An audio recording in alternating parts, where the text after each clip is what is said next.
You're now listening to the Something Good Podcast Network. Please press any key to continue.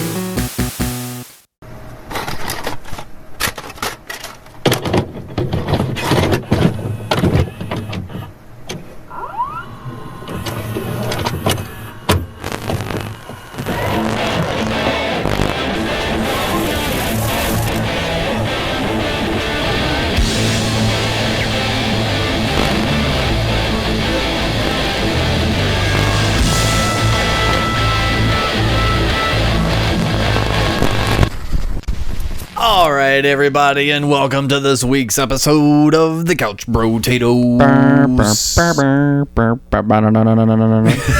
Alex Morrison. And I'm over here still nursing my Baja Blast punch, and Chris is wired on Mountain Dew and Ghost. That Mountain Dew Spectre, baby. I'm on that shit good. Mountain Dew Spectre sounds like an awesome drink. Hit me up, Coca-Cola or Pepsi Cola. Hit me up. Are they Pepsi? Yeah. Okay. Yeah. But what's funny is like I read the back of the can. It's manufactured by Ball, the people that make ball glasses. Ah, you're right. Well, I think it's because the Ball is into the alcohol business. That is interesting. Hell yeah. Hell yeah, brother. Well, if you want to see what we think of these drinks, head on over to the pregame pre-show on YouTube. Folks have seemed to be digging on that, so that's a fucking good thing, because to whip those things out fast takes a fucking minute to edit. So yeah. check out the YouTubes on your face space or my block. Yes. Hopefully, like and subscribe. You know, like all the other YouTubers say. Yes, like and subscribe, do all that shit, because hopefully here soon we'll be banking some video content that'll be slowly trickling out. That or a snuff film. That's something. I'll be filming something, and we'll be back on Patreon in no time. You know it, baby. Only Patreon gets to see the kind of shit we're going to be putting these motherfuckers through. What has 9 fingers and pissed off Chris? Tune in to find out. You'll find out next week after our signature sponsor. And it's just like Metal Militia's new album or some shit. Metal Militia. Dude, that was a badass band back in the day. Metallica or Metal Militia? Metal Militia. I was just thinking of the song Metal Militia. Metal Militia was a real band. They never got a lot of respect. What was the thing holding them back? In your opinion, outside looking in. I honestly don't know, man. There was one of those bands like from 2004 to 2005 that like really hit a niche market, but metal music and rock music didn't really hit. You know, that's Queens of the Stone Age back in, and it's like a lot of new metal was still going. Yeah. What time period? 2000. I listened to him in 2004 to 2006. Gotcha. But yeah, me and my brother at the time, or not my blood brother, but basically my brother. Your brother. His name's Chris. We would just crank fucking thrash metal all the time. Oh yeah. And that was one of them. Wednesday 13. Mm-hmm. Yep, big. I met one of their fans at work. Really? This motherfucker had a Wednesday 13 vest on. Wow. It was the old Dracula shirt. Remember the old Wednesday 13 Dracula shirt? It was cut out, and that was on the back of his vest. I'm just like, you know Wednesday 13? Because I know Wednesday 13. Those guys were the shit in like 2005.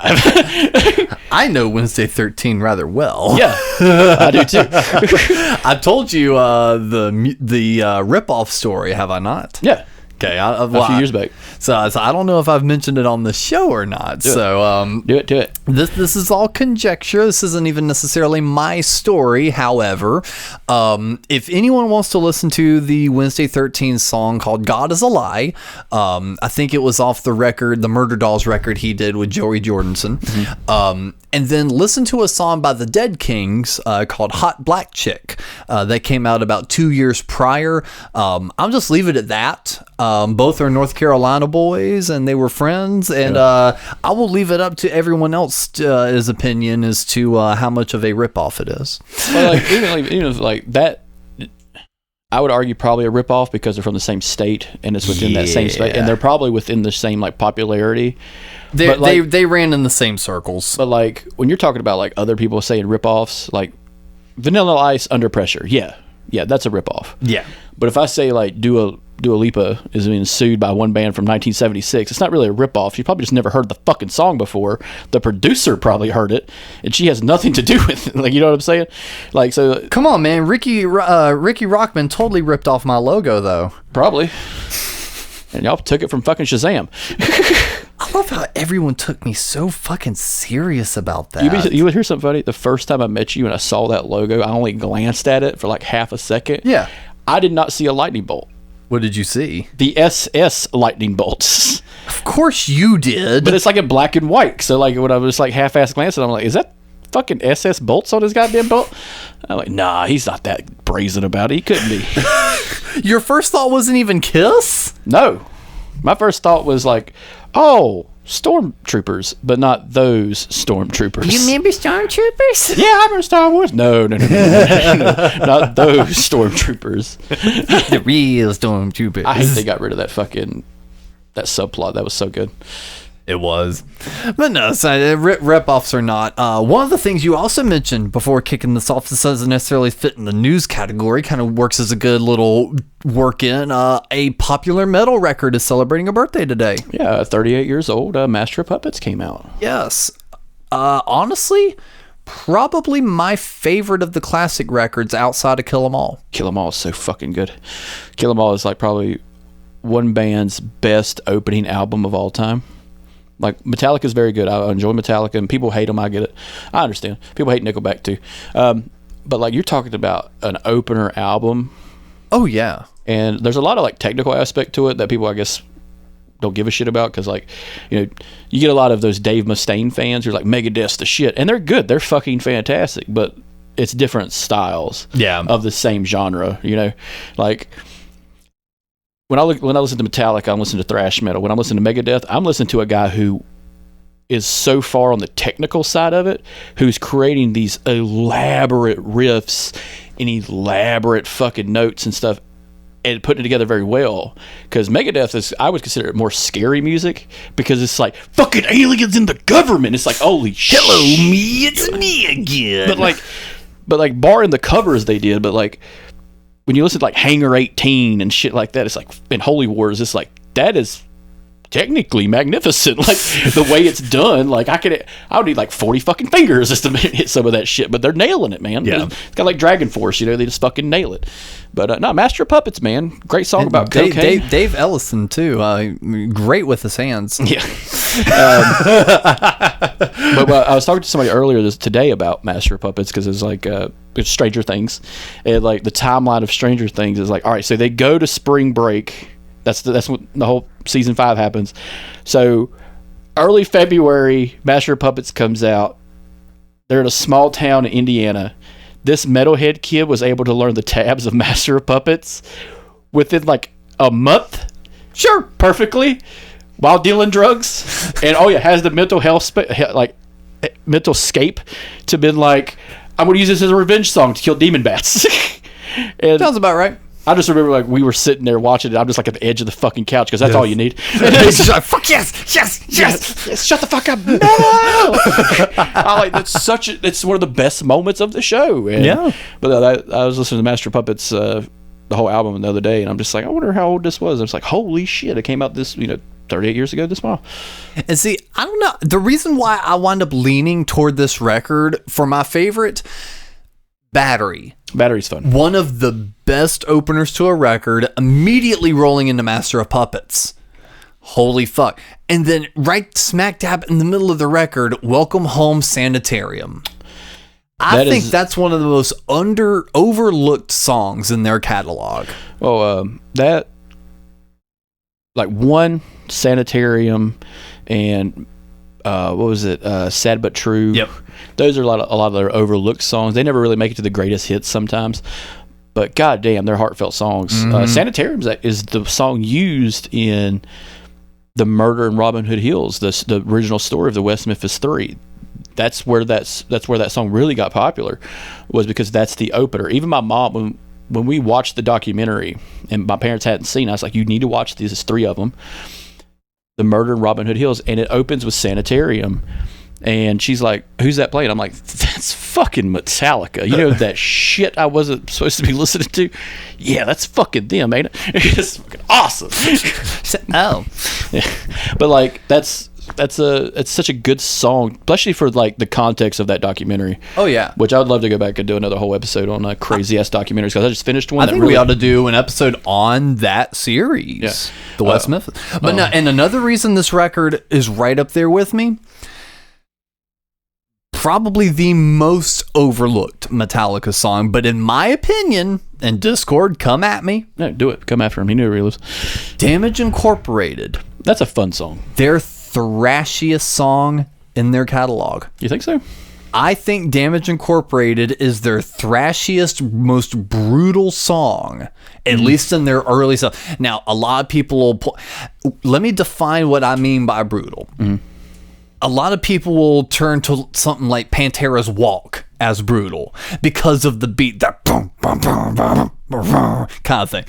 I don't consider that brutal. That's heavy. Brutal as in machine gun to your fucking eardrum, just going at you. Yeah. And to me, that song just hits that the entire time. Just that pa, pa, pa, pa, it just builds up, and it's a machine gun the entire time. I agree. If everything post Kill 'Em All, yeah, that's probably their heaviest one. But their heaviest one to me would probably be like Four Horsemen or Hit the Lights.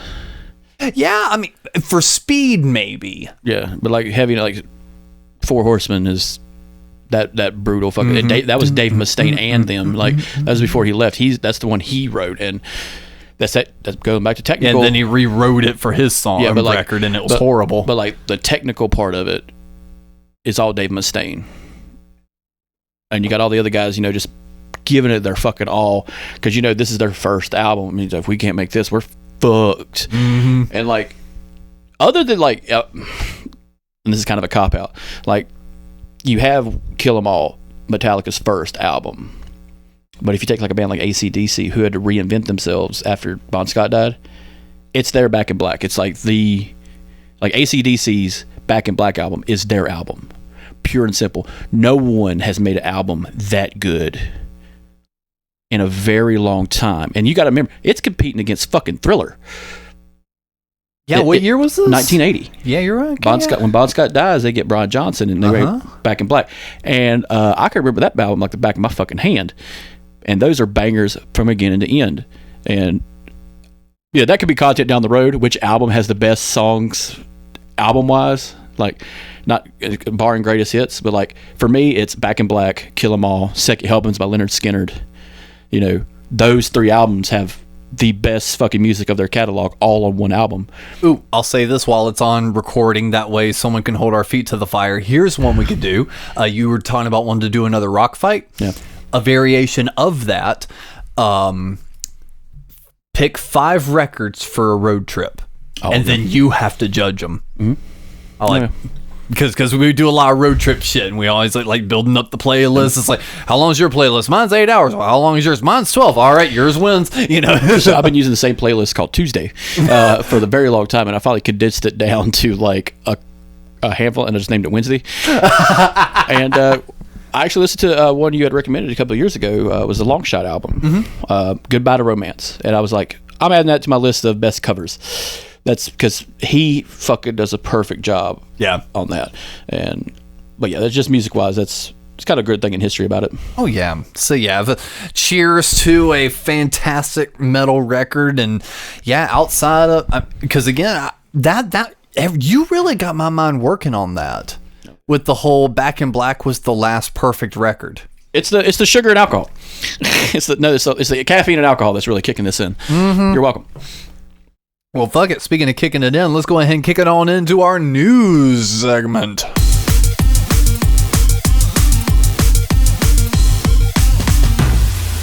Not to step on those fucking guys' toes, but damn it, we gotta talk about this too. Vince McMahon. God damn. Holy fuck, dude. Holy fuck. As we're recording this a couple days ago, he is officially no longer part of, what are they calling it now since the new merger? All right, so it's a merger between WWE and TKO Enterprises, which is just wrestling. So, but what is the organization now called? Is it still WWE? Yeah, no, it's still WWE. Okay, it's still always going to be WWE, but it's kind of like Pepsi and Mountain Dew. Like Mountain Dew is made by PepsiCo, but PepsiCo also makes a bunch of other shit. Gotcha. So, I didn't know if for branding they were going to try to fold it all together. Yeah. So like this actually there's a lot of more nuance to this story. So the young and that's why we're here. This fucking guy is just like, we're here to kind of break it down a little bit. So, let's tell the people what's going on. So 2 years ago, I think 2 or 3 years ago, WWE acquired TKO, and it's a very simple merger. What happened was Vince McMahon is one of the many executives that are now part of that who are being accused of turning a blind eye to sexual assault, sex trafficking, and actually being part of the actual event. Vince McMahon has not said anything regarding the sexual assault. All he said is, I'm stepping down because of these allegations. I believe she is lying about certain events, and she is misrepresenting the truth of the matter. But he also said, if this is true, this is reprehensible and needs to be taken care of, and that's why we're doing an inside investigation. Granted, I don't believe in inside investigations. It's bullshit. But he's doing the corporate spiel of, let me step down, let the SEC get involved, the Security Exchange Commission, and let's get the FBI probably involved because this is involving interstate traffic. Maybe they need to figure this shit out. And then after the court case, they will have a full fucking story. Okay, this is like the Marilyn Manson thing with Evan Rachel Wood. I'm trying to let it be nuanced, but I wouldn't be surprised if it's fucking true. Like, that's the problem with it. Yeah, so it's like, okay, here's to me, I'm glad you brought up the Manson thing. That's a really good comparison. I feel that the main difference between the two is Manson is really good at kind of like boistering shit, and he's not innocent. I mean, he's definitely had his problems. He's had his, legal problems, and, he's been in jail, drug problems, whatever. He's not really been convicted of anything, though. But it came out that she lied. Exactly. So, like, when that first came out, it was Evan Rachel Wood and a couple other women had said he assaulted them. Okay, so he didn't say anything. He just let the court do its job. Yeah. After investigations, it found out that was not true, and then no one heard anything because that's the nature of the beast. It's like, if you're innocent, you're never going to hear it. However, correct me if I'm wrong, this is not the first time Vince has been accused of this type behavior. No, because he's a megalomaniac and a narcissist. Even though as much as, yes, we do, especially for covering our own asses, everything is alleged. Everything is hearsay. Yeah. We do not know. This is all allegations, not speaking with any sort of confidence. However, it's nature of the beast of reporting. Yes. However, my own personal speculation, he killed them kids now. Yeah. I don't know. Just something about it. There's always been something about that man. Well, like, it's not just him, it's the business of wrestling and in sports entertainment. Yeah. See, like, people don't understand there, there's wrestling, and then the WWE. All right. So you're talking about, let's put the SA stuff on the back burner for a second. All the other stuff we know happens. We know the wrestlers, the performers are not employees. They're contractors. Yep, free agents.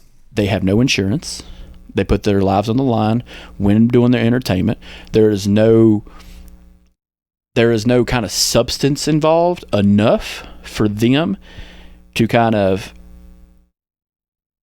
delegate am I doing the most to get the most money? No, you're not getting the most money for what you're doing.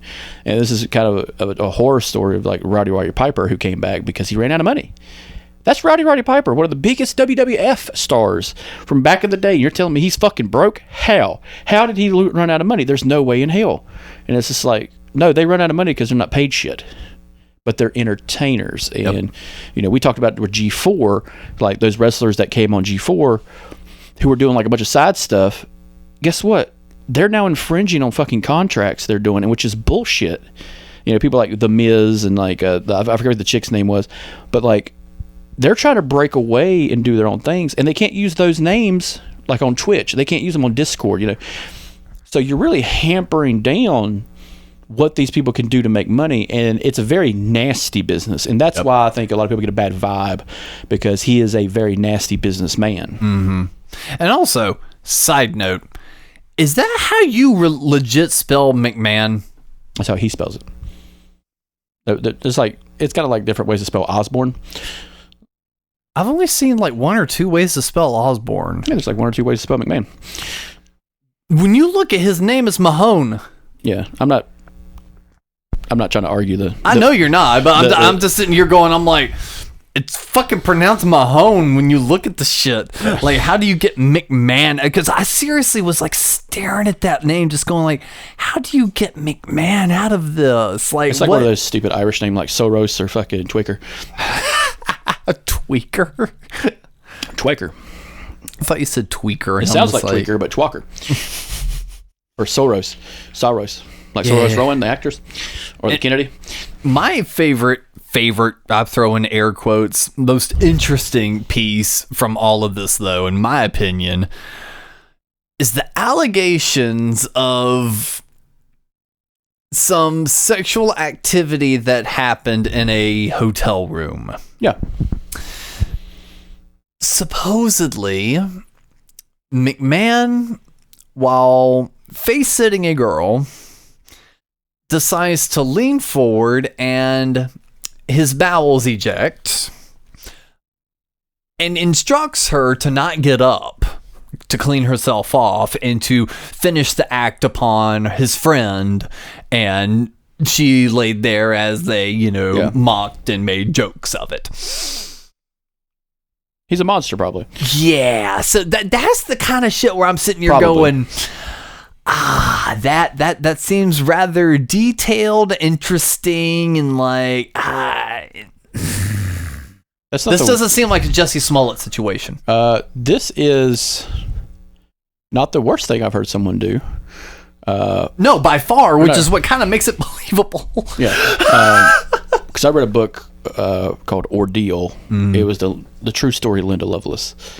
For those who don't know, that's a rough one. Linda is a very that's probably the second roughest book I've ever read in my fucking life. Really? When it comes to biographies, yeah.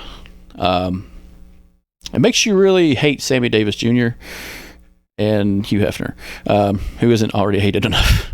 But no, it's a wild story all around. I'll just leave it at that. I'll see it burn away, though. I could see this new management coming in. Yeah. And, trying to consolidate everything down just to keep like the shareholders safe, because as everybody thinks, it's a publicly traded company now. Yeah. So like they have to keep themselves safe. You're no man is bigger than the business itself ever. So, and this is the biggest sports entertainment industry of its kind. They created the sports entertainment industry. The NFL doesn't exist without the WWE doing what they're doing. Hypothetically, if all of this does come to light and it all is true, what kind of big changes do you see for WWE moving forward? I don't know the nuances of the intergovernment of WWE. I've heard Triple H might take over. I think he's running everything now. Dude, imagine if The Rock took over. Nah, he's in Hollywood. He actually, one of the few. He's one of the few that's actually stepped away, like Batista. Yeah. There are a couple others that are trying to. Cena. No, yeah, John Cena. And think about those guys. They don't look like they used to. The Rock looks fucking bigger than he ever has been. Batista is very, straight-laced now. John Cena's lost a shit ton of weight and become more of a comedic actor than anything. Yeah. So, like, those guys are doing fucking fantastic. We are seeing a few wrestlers in there. One was in The Mandalorian, and we saw a little bit of here and there. So I'm glad to see them. Like, they can act. They're in the fucking WWE. That takes acting skills. Oh, yeah. All right. And stuntman skills. So we're going to see a lot of Jackie Chan's probably popping up here in a little while, who are doing like fantastic work. And everybody forgets WWE also makes movies. Not good ones, but they make them. Yeah, but some of them are really good. Walking Tall was a WWE production with The Rock, and that's a good movie. That's based on a true story. And there's a couple other ones that are hit or miss, but damn, some of them are really good. Their horror movies are a little bit more hit or miss. Oh, yeah, their horror movies are hilarious. It's just like, you just turned that man into a people suit. But moving on to another little interesting news topic. Hootie and the Blowfish frontman Darius Rucker. He got arrested recently on drug charges in Tennessee. Yeah, misdemeanor drug charges. So, and that's Tennessee. So I'm just like assuming it was probably like a joint and maybe a little bit of coke. Well, see, I was thinking that too. However, did you read the article I sent? Yeah. Well, it's three misdemeanors, and they piled them on because that's what you do when you're a cop. You pile them the fuck on. And one of them is, so one is a fucking license or a tag violation. Yeah. So which first of all, if you're Darius Rucker and you're driving a vehicle, you telling me you're too broke to fucking pay the tag and get a sticker put on your car? Don't you have a guy for that? Like, shouldn't you have a guy for that? You're Hootie and the Blowfish. You're all Hootie, man.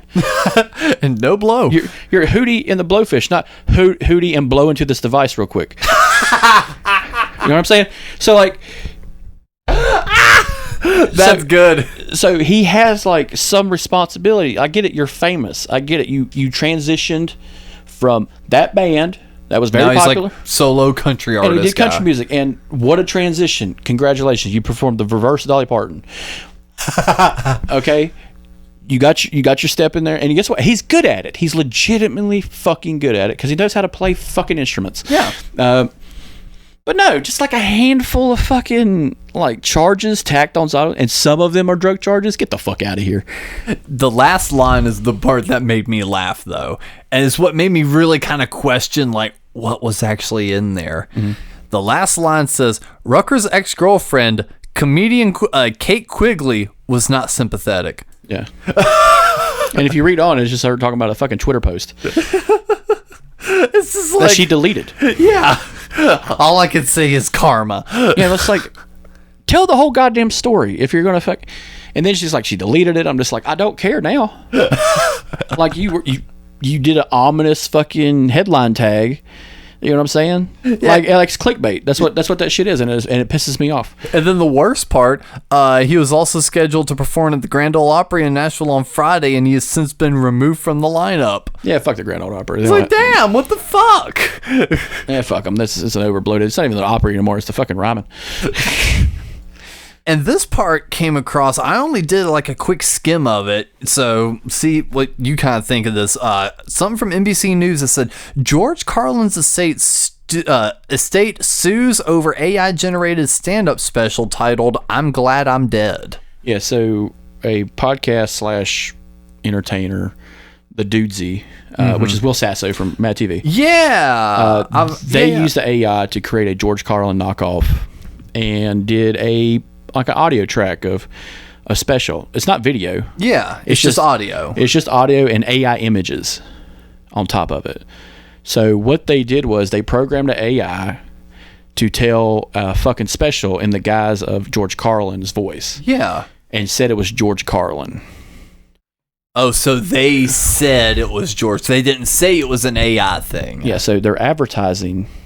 And then they went back and rechanged the title of the video because after they changed the title, people were like, wait, I tried to find this video, it doesn't exist, but it goes to this video. This is not the title of the video I watched. And what sucks is Will Sasso, because I love Will Sasso. He's fucking hilarious. And, he's from Mad TV, so he should know better than to really fuck with somebody's fucking property. Yeah.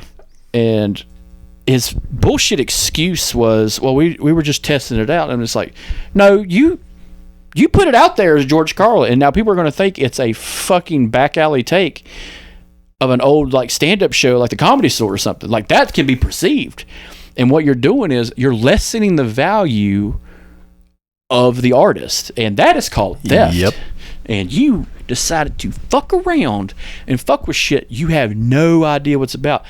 There's going to be shit like this and the Taylor Swift bullshit and all this other AI shit is going to be, in the next 5 years, a swath of goddamn legal mumbo jumbo. That even Legal Eagle is going to be like, I don't know what to fucking do. Because there's He's going to get even more grays. But is it copyright infringement? But a person didn't do it. A program did. You just fed the goddamn thing.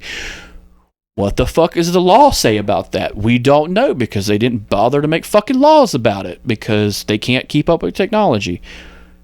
And it goes back to the same argument. They're too old to figure the shit out. The whole actors Actors Guild, Writers Guild had that strike, and they were able to put in some clauses about property rights and AI in the future. And like script writing and shit like that. But even that's fucking vague as shit. And if that goes into a higher court, which a judge is older and that's doesn't not understand, even really a law. Yeah, and it's just like, that's just contract negotiations, and that's perception more than anything, and just like the law is to be perceived. So it's a rigmarole and a fucking scam, really. Yeah. What they did. I understand them suing. They rightfully should, because there is no basis for those older actors who are dead to say, well, who owns my likeness? Who owns my image? We talked about a year and a half, 2 years ago now, I think, about James Dean. Yep, I was just about to pull that up. His images and like all that shit.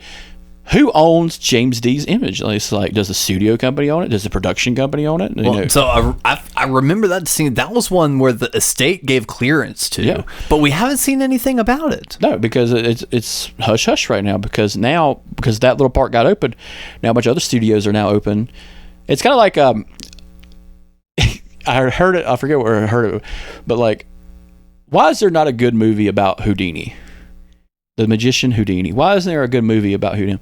Because all the studios own a copy of his likeness. But not only that, they all have rights to his story because it's public domain. It's a biography about a dead man. If Paramount introduces a movie about Houdini, guess who else is going to do it? Fucking Amazon, then HBO, and then we're going to have that little weird situation where like a bunch of movies that are the exact same come out. And without the same month, kind of like Deep Impact and Armageddon. Oh, I was gonna Dante's Peak and Volcano. I was gonna say like all the fucking Steve Jobs movies. Yeah, like one with Ashton Kutcher, one with Michael Fassbender. Yeah, like all these studios have one in the barrel ready to go and just waiting for whoever shoots first.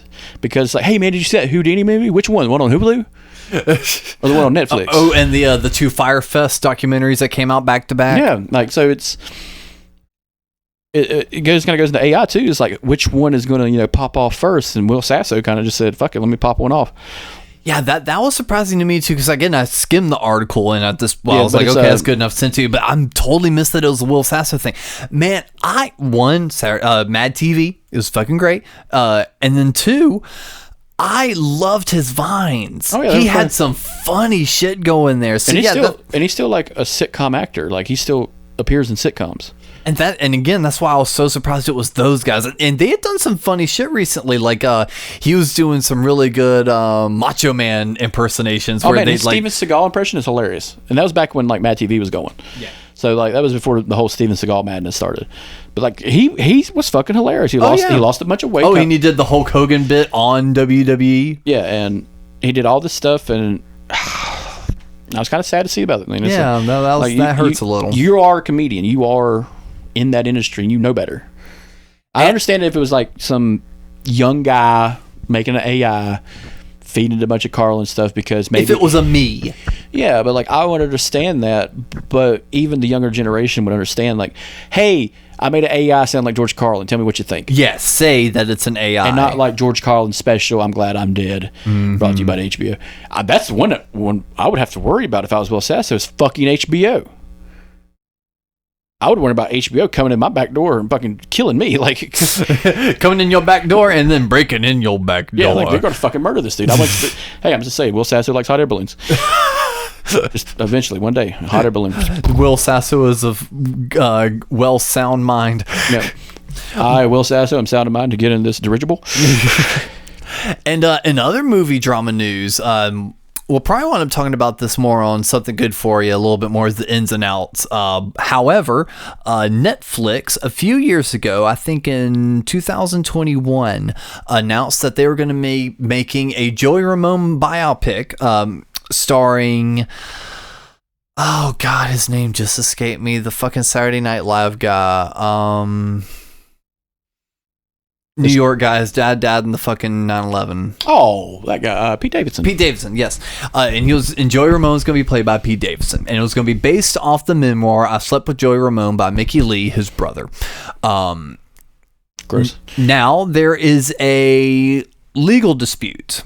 And now I'm kind of wanting to see your angle on this, and then on probably on Something Good For You, we'll probably talk about the actual Ramones drama behind it. But the actual legal dispute here is the Ramones themselves never had any children, and the main two that owned the Ramones outright was Joey the singer and Johnny the guitarist. Joey's inheritance got passed on to Mickey, his brother, whereas Johnny passed his on to his wife, Linda. Linda dated Joey for a while back in the day, and Johnny, quote unquote, stole her away from Joey, wrote KKK to my baby away, yada, yada, yada, yada, so on and so forth. So there's always been this clash between the two groups. Well, Linda has now stepped forward with her lawsuit, claiming that Mickey cannot make this Ramones movie, or this Joey Ramone movie, because in order for it to properly tell a Joey Ramone movie, he would have to depict Johnny. And that she would like say on how Johnny is portrayed in the movie, and that she also owns the Ramones music rights, and that she would have to give approval to use any Ramones song in this movie. So she's trying to put a full stop to it. However, it is an interesting argument because let's say someone wanted to make a movie about Kurt Cobain. I don't really think that Courtney Love. Well, not even Courtney Love, but someone like Foo Fighters. Dave Grohl. Dave was in my head. I just couldn't think of Grohl. I don't think Dave Grohl could step in and stop this project because he's involved with Nirvana. And in order to properly tell this story, like if Courtney Love was trying to make this movie, I don't think Dave could step in and be like, yo, you're not making this movie because you're going to have to depict me, Pat, and a few others, and we don't give consent to that. So here's the weird little thing about Legal Eagle actually did a video about this. He did one on this actual movie dispute? Well, no, about movie disputes, about biopics. Okay. So biopics are loosey fucking goosey when it comes to being played. That's why everybody gets miffed when a biopic comes out. Like, Sacha Baron Cohen dropped out of the Queen movie because they didn't depict Freddie Mercury correctly because he was playing Freddie Mercury. And Sacha Baron Cohen, as much of a fucking anarchist goddamn comedian he is a stickler about details. So I imagine his movie was going to be super fucking good, but super fucking detailed and sad. So they got Rami Malek. It's a fantastic movie. It's fun. It's cool. The music's fantastic, but it's not quite true. They take liberties, and that's fine. Like The Dirt. If I'm Mickey and I make a Ramones movie, Johnny Ramone will be played by Danny DeVito. And guess what? Her can be played by a Muppet. And it's just Danny DeVito, Pete Davidson, and Kermit the Frog running train on a Muppet. Because like that's what she's opening herself up to. Now if Mickey wanted to be an asshole about it, he'd sell his rights outright to a big production company who will bury her in the ground with legal lawsuits, and to where her money from the Ramones catalog will be so dried up she'd have to sell it just to keep living. If I was an asshole and I was Mickey, I'm calling up Warner Brothers, Paramount especially because they're on the uptick. Hey, do you guys want to make a really good movie about a really loved band who's never had an official movie made, but yet created one of the largest? But not just that, they're all dead. So who gives a shit? Like, you know what I'm saying? Yeah. Like all these other biopics you see, the other band members are alive. Yeah. So like when you talk about like Nirvana, two of the guys are still alive. Well, they're doing well. The wife of the lead guy is still alive and doing well. So yeah, they could come together to an agreement. It sounds like these two people are just miffed at each other more than anything. And And there's a lot of, like what you were saying, a lot of finesse, a lot of fine details. But yeah, you've got the main gist of it. We've seen what happens when you can miff the details of a biopic. Me and you had talked about a movie about a record company, and a version of Kiss appears in the movie. Yep. They don't quite look like Kiss, but they're meant to be the band. But that's fine. Yeah. It doesn't have to be exact perfect. You're just telling a story based on a true story. So yeah, we can. Solid gold. The story of Casablanca Records. Yeah. So like they took some liberties. The movie Ray took some liberties. The movie about Johnny Cash, Walk the Line, took some liberties. So yeah, like it's fine. Yeah. If she wants to, get her fucking panties in a bunch at it, don't accept the money. Just don't accept the fucking money. Well, it's not that she's not wanting to accept the money. It's just she's trying to just stop the entire project. But yeah, that's fine. Like if she wants to try to stop the music, she's gonna look. This is what's gonna happen. I guarantee they're gonna make a movie. Mick or whatever his fucking name is probably gonna make some money off of it because he sold part of the story, and now it's in the ether. Whether it makes money, it's gonna be a Netflix movie. And yeah, so whether it makes money is here or there. People are gonna watch it. It's on Netflix. A billion fucking people have it. And then it's going to be streamed online for free for someone else. So the money coming in is a fugazi. It doesn't matter. But now with her trying to step in and stop it, morally and ethically, she has to say, I have nothing to do with this movie. That means you don't get a fucking check to the Ramones estate from that. That's all Mick now. Yep.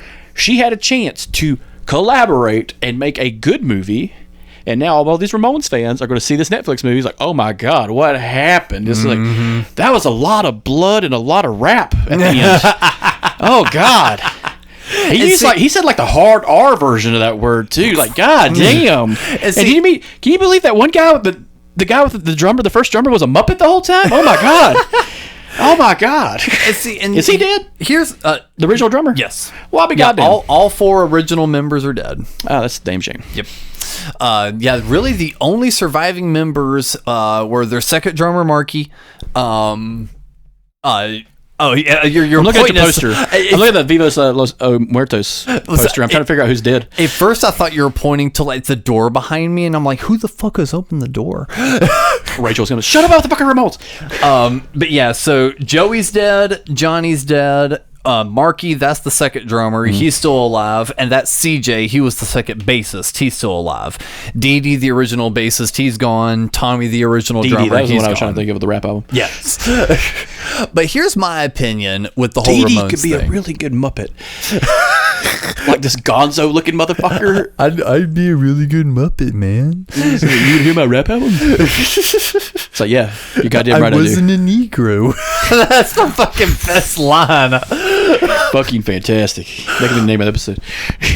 But here's my opinion with the whole Ramones thing is I think that neither one should make the movie. Yeah. Mickey doesn't need to make the movie. Linda doesn't need to make a movie. I don't think they should say. What they need to do, they need to find a good director, producer, whoever, and they make the movie. Yeah, but they still got to write it. With input from both Linda and Mick. However, neither one of them get final say. Yeah, They get input. Yeah, that's it. The director and the producer is the person to get the final say. That is my opinion because truly at the end, because I know your feelings on the Ramones, you don't have to be a fan. I totally get it. However, they started a movement. Yeah. They were one of, not necessarily the first, but one of the first of their kind to really push that shit into the mainstream. Yeah, and they right around literally months within each other. You've got like Talking Heads, Blondie, Sex Pistols. So a lot of stuff was bubbling at the same time. However, the Ramones started a true movement. The look, the sound, everything. And we don't have any movie about that. No. That is truly baffling. It's like we get one about Cash. How many fucking movies about Johnny Cash and fucking Elvis have we had? But we've had 0 movies about the Ramones. I think one is a niche market. They are big, but it is a niche market because they all died. That didn't help their case. Your phrasing, that doesn't help their case. It's along with the same thing about a movie about any grunge band. You know. Well, both Cash and Elvis are died. or dead, are dead, have died. Yeah, but they also have a massive fucking catalog, and Johnny Cash lived until that movie came out. So Elvis died of happenstance and was in movies already. Yeah, baby. Yeah, so fried peanut butter and jelly sandwiches really fucking destroy your insides. That with uppers and downers. Oh, mama. Yeah, like that's how you go, brother. But with Johnny Cash, you know, him and his wife lived for a very long time, and then his wife died, and then he died like right after. So that creates a nuance on a whole different spectrum of just like, wow, that's a love story out of time, you know? Yeah. But with the Ramones, you know, with all of them dead, all the original members dead, if you're a fan, let's say if you're a director and you're a fan, it's like, God damn, I should have struck while the iron was hot. But that documentary showed why you couldn't. Yeah. One was high as fuck all the time. One is sick as shit on the road because he just probably needed to go take a piss. and then, like, he died probably of kidney failure. Yeah, unfortunately, Joey died of lymphoma because he God forbid he stop and get some fucking treatment. Yeah, well, and this is kind of this, and this is part of the reason why a Joey movie would be really good. He had OCD before anyone knew what the fuck OCD was. So when you watch those documentaries, they even mention that they're like, yeah, we figured out later on that Joey had OCD, but like we didn't know about that. We didn't know what that was. We just said Joey did weird things. I mean, he was crazy. He walked down a few steps, and like if he missed one, he had to walk back up and step on it and look at it and like walk back down, you know, turn lights off on and on a certain number of times if he went in a room, you know, and they just all chalked it up as, oh, Joey's just being fucking weird. He's just being fucking weird. He had mental problems. So like to be able to paint maybe that trapped feeling of, you guys really don't understand why I need to like do these certain things, and you're kind of like making me feel like a weirdo and a monster for it, and like plus I'm already really tall and gangly, like I'm like 6'5". Yeah, he's a nerdy like, looking dude. Yeah, and like he's got like a weird kind of face. So like to kind of paint that Frankenstein Hunchback of Notre Dame yet rock star. I would get the guy that played It. I would get the guy that played Pennywise. Why not Pete Davidson? I'd get Pete Davidson to play someone else. But like, if you want a tall, gangly guy that's kind of like, I didn't like that casting. That was sarcasm. Who looks crazy? I would get the guy that played Pennywise. Yeah, he looks like he could be crazy. But Danny DeVito, I stand by my pick for Johnny Ramone. Because if you want somebody to play an asshole, you get Danny DeVito. But like, even watching that documentary as someone who's not a fan, and you're going to tell me you're going to make a movie about it, it's all going to be negative toward Johnny Ramone. Yeah, and that's what Linda's wanting to stop. Yeah, well, she could be played by goddamn Muppet. Like, she looks like one anyway. That's the funny thing. Oh man, well, guess what? Wappa wappa. We got our casting. Well, you know what'd be funny? So like when we were kids, you remember the Christmas Carol Muppet movie? Yeah, where it's the superior Christmas Carol movie. What's Michael Caine giving a Shakespearean level acting, but he's talking to puppets? Let's just do that. Bill Skarsgård, the guy that played Pennywise, with a bunch of Muppets. The Ramones, the hard R movie. Okay. The R stands for Ramones. Whatever. It's just a Muppet in the background talking about, I'm going to be a rapist. Well, before I get sued, buy that movie. Well, before I get sued by Linda or Mickey or Netflix, fuck them. Let's go ahead and move on to a subject in which we might get. Before we do, we got to say rest in peace, Carl Weathers, Apollo Creed. What a great actor. Died at 76, man. Yeah. Fantastic.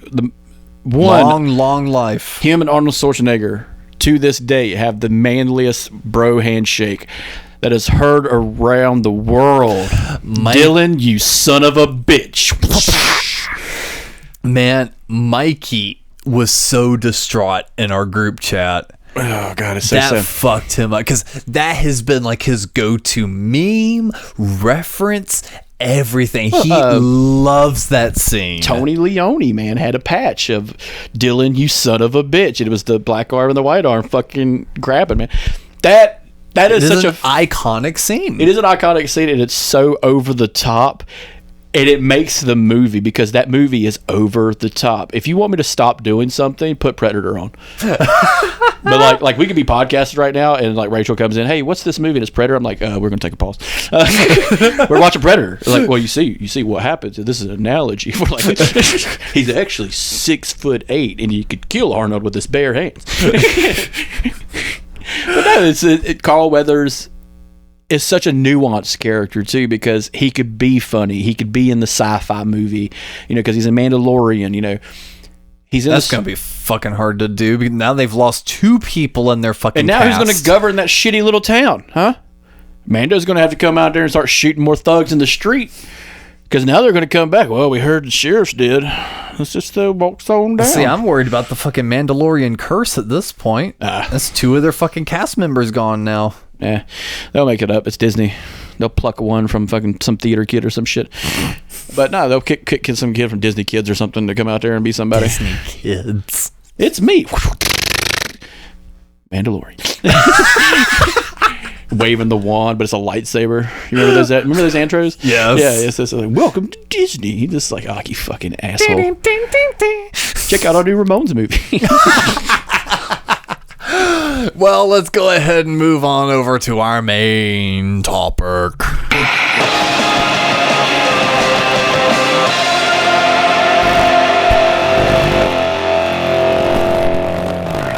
Terry Crews as Joey Ramone. Oh, that would be fascinating. The Rock as Johnny Ramone. Pete Davidson as Dee Dee. No, Jack Black is Dee Dee. Yeah. Let's keep the tight Jumanji crew. Yes, might as well. Gillian Anderson as the first drummer. Oh man, The Empire Strikes Back. What a tight crew. Oh my god, yeah, let's get into this clusterfuck. Oh man, we clocked in almost over 2 hours last time. We're at 50 minutes now. Oh, we got another hour and a half to go. Hell yeah. All right, The Empire Strikes Back should have been called What Happens When You Kick a Hornet's Nest, because that's what happened. This is the cause and effect. The first movie is the cause, the second movie is the effect. It's such a great movie because of that. So this is by far your favorite Star Wars movie? Second, yeah. Second? Rogue One is my favorite. Okay. Rogue One is the battle-hardened movie. See, I figured that still would have been your number 2. I figured a classic still would have been at least your number 1. Because of Rogue One, that became my number 1 very quickly, because it was the story of how it all starts. This is the backdrop. This is the behind the scenes. These are the guys we don't hear about, because yes, they believe, they talk about the Jedi, they reference them, but these were the guys on the ground. The Jedi. But like, these are the guys on the ground who sacrificed it all just to do this one thing. Mm-hmm. And this one thing sets off a set of events that are just tumultuous and terrifying. And so, like, it was the best one, and it plays into Empire so well. Like, it does. Like, it plays into so where it lets you know how vicious the Empire really are. And that's what's the fun thing about Empire Strikes Back. They're striking back. Yeah. All puns included. But that's what they're doing. It's just like, you thought you could fight these guys, and you did. You destroyed their biggest base. You destroyed their best general. Their best soldier, technically, is out in space somewhere just trying to collect himself. And our ragtag group of people, our rebels, are back on their heels again because they rested too long, which I brought up in the last episode. Maybe don't fucking celebrate. Maybe let's keep going. Let's start hunting Star Cruisers and shit. Can you imagine that? Imagine if you're you're admiral on a Star Cruiser and you just heard the Death Star blew up. Yeah. Where's the Chancellor at? What's he got to say? 99999. Like, that's what he's doing. That's what the fuck he's doing. Yeah. But like, why aren't the rebels like hunting down Star Cruisers and destroy them? Did the Empire boot and rally, and that's why we open up on fucking Hoth? It's a great little opener. Like, I would love a movie between New Hope and Empire. It's like, what did they do? And make it like that. Make it like that animated fan made thing, TIE Fighter. Yeah. But make it animated like that. A Star Wars anime. But it's about the bad guys boot and rally, and let's see. Hey, how that girl get that cut on her face? Let's talk about how evil and sadistic these motherfuckers look in that. And it's just, you could get fans to do. Oh man, God but damn. None of this is gonna happen. I know, but can you imagine if Disney just put out a bounty saying we want fans to make a anime not animated, animated filler movie between New Hope and Empire, and them just kicking the rebels' ass right up until we get to Hoth. Like, where did Luke go? Did he just train some more and just hang out with Han the whole time? Probably. You know, his teacher's dead. The Uber driver's still here waiting. You know, his dog's cool. Yeah, like, what did he do with his old house? He's got a house on Tatooine, like he inherited. Like, I mean, I wouldn't want to live in a house my folks died in. His Uncle Aunt. But it's still his For all house. intents and purposes, it's his folks. Who's going to harvest that dehumidifier? Yeah. Well, Nobody. I mean, I feel like there's bigger problems at hand. He just made... Yeah, the sand people and Jawas. He just met Space Hitler. Yeah. So, I mean... And that's why I love Rogue One, because it shows how vicious that motherfucker is. Mm-hmm. People could talk shit about Disney all goddamn day, and that's fine. The movies aren't great. But you tell me when George Lucas made Darth Vader scary. When? Never. Return of the Jedi. No. He's swinging a fucking lightsaber around, and that's about it. And actually, there's some moments in this movie, too, that he gets In a little... Rogue One... Well, yes, that's borderline horror movie, Chris. But that's what you need to do. You need to make a villain scary, because he's scary. What did he do in Obi-Wan? He dragged that motherfucker through the fire. All right? He dragged a woman from her fucking kids and killed her. You tell me that's not badass Darth Vader? That's the bad guy? That's who I want to see. That's how you're going to tell a story of a bad guy. It's such a shame those were such cool scenes in such an overall crap series. It is. But goddamn it, that was fun to watch. Yeah, those scenes were cool. Because like I told you what I watched, I'm like, see? That's how you write a bad guy. And Disney, in all intents and purposes, know how to write villains. Because they are one. You're goddamn right. But like they know how to write one. Who's like some of the best villains in animated history are Disney villains. That is right. So like you got the Khan from fucking Mulan. That dude's fucking scary as shit. And like he's like, now all of China knows where you are. He's like, good motherfucker, stabs that dude. Like that's a villain, you know. That's good. That's awesome. The bad guy from Hunchback of Notre Dame, a religious nutbag. Yeah, so yeah, you really knock out those villains. The white guy from Pocahontas, like the savages. The white man is always the villain in Pocahontas. But like, they knew how to make a villain, and it's all predicated on this movie. Yeah, no, I'd agree. And I think that's one of the few things Disney did well, was to make him more scary and make him more villainous than he already was. Because I know George Lucas is trying to tell a redemption story. But if you don't show me him like 86 and some Ewoks every now and then, it's like, is he really that villainous? I have a little bit of an argument for that, and I'll put a pin in it for when we get to the movie, because I feel that there are a few scenes back to back in this film that really do set up Vader in a different way. So you're looking at a bloodshed and brutality, yeah, he's a villain type way. Yes, but would you say that every villain is cut the same way? This one, yeah, because we have context. Think about it's the early 80s. You're going to watch this movie. Mm-hmm. What is your context of Darth Vader? He killed Luke's father. Mm-hmm. He betrayed him. He's a betrayer. All Shakespearean level actor, which includes a lot of violence.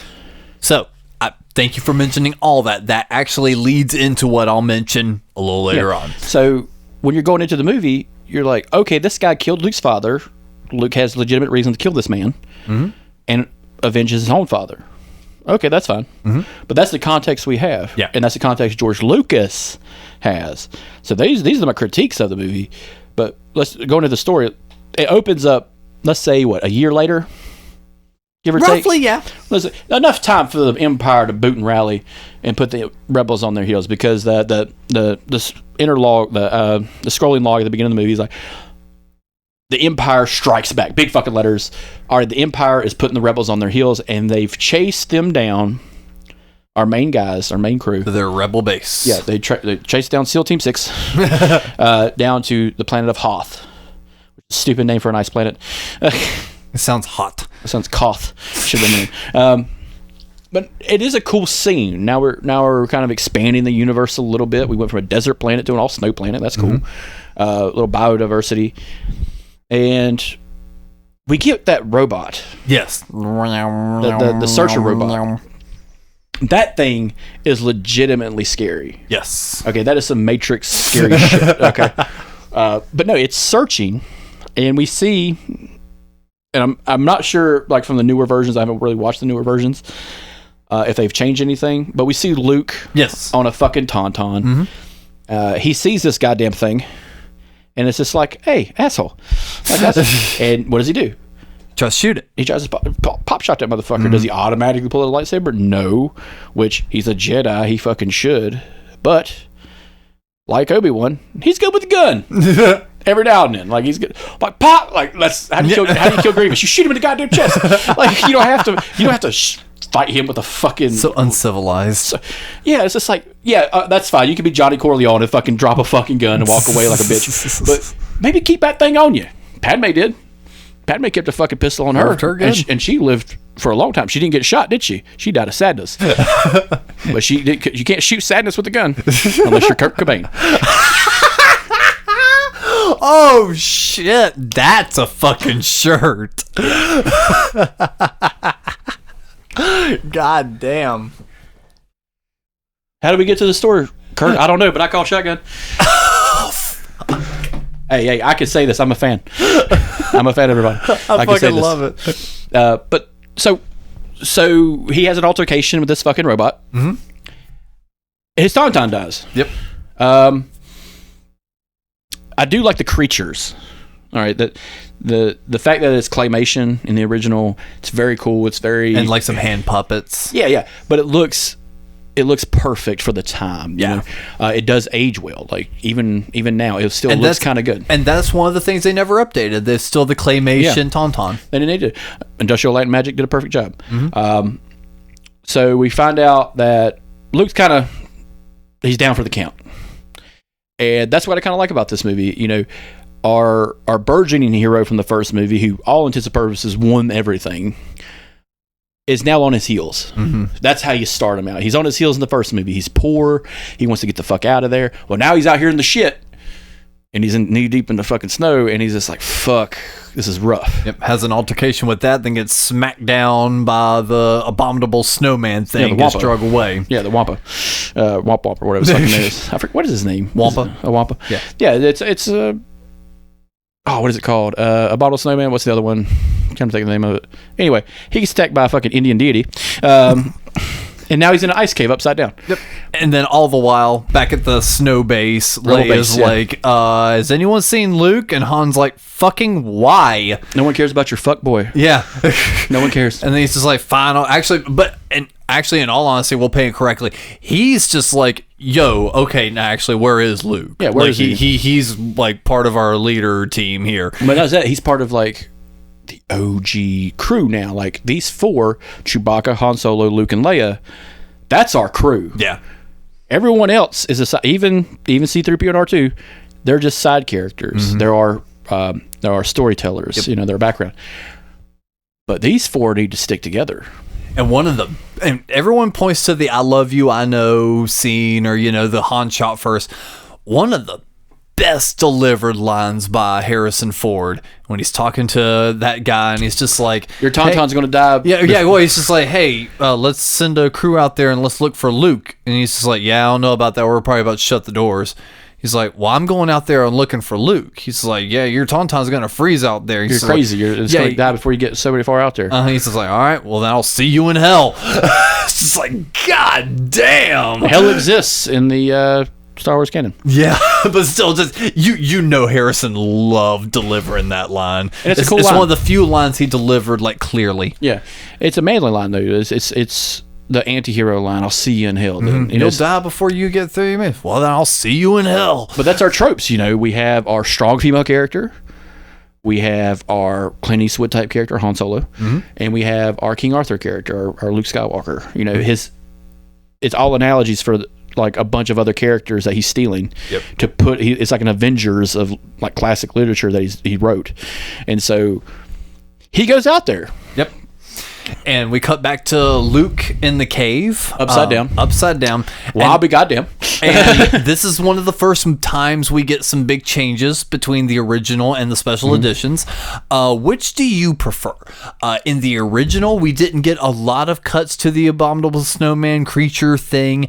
It was really kind of played up as like a mystery. You saw like a bit of the horn, a little bit of his back moving. And then you got like a quick shot of him lunging toward Luke as Luke finally grabs the lightsaber, cuts himself loose, chops the arm off. You see the arm fall, and then he runs out.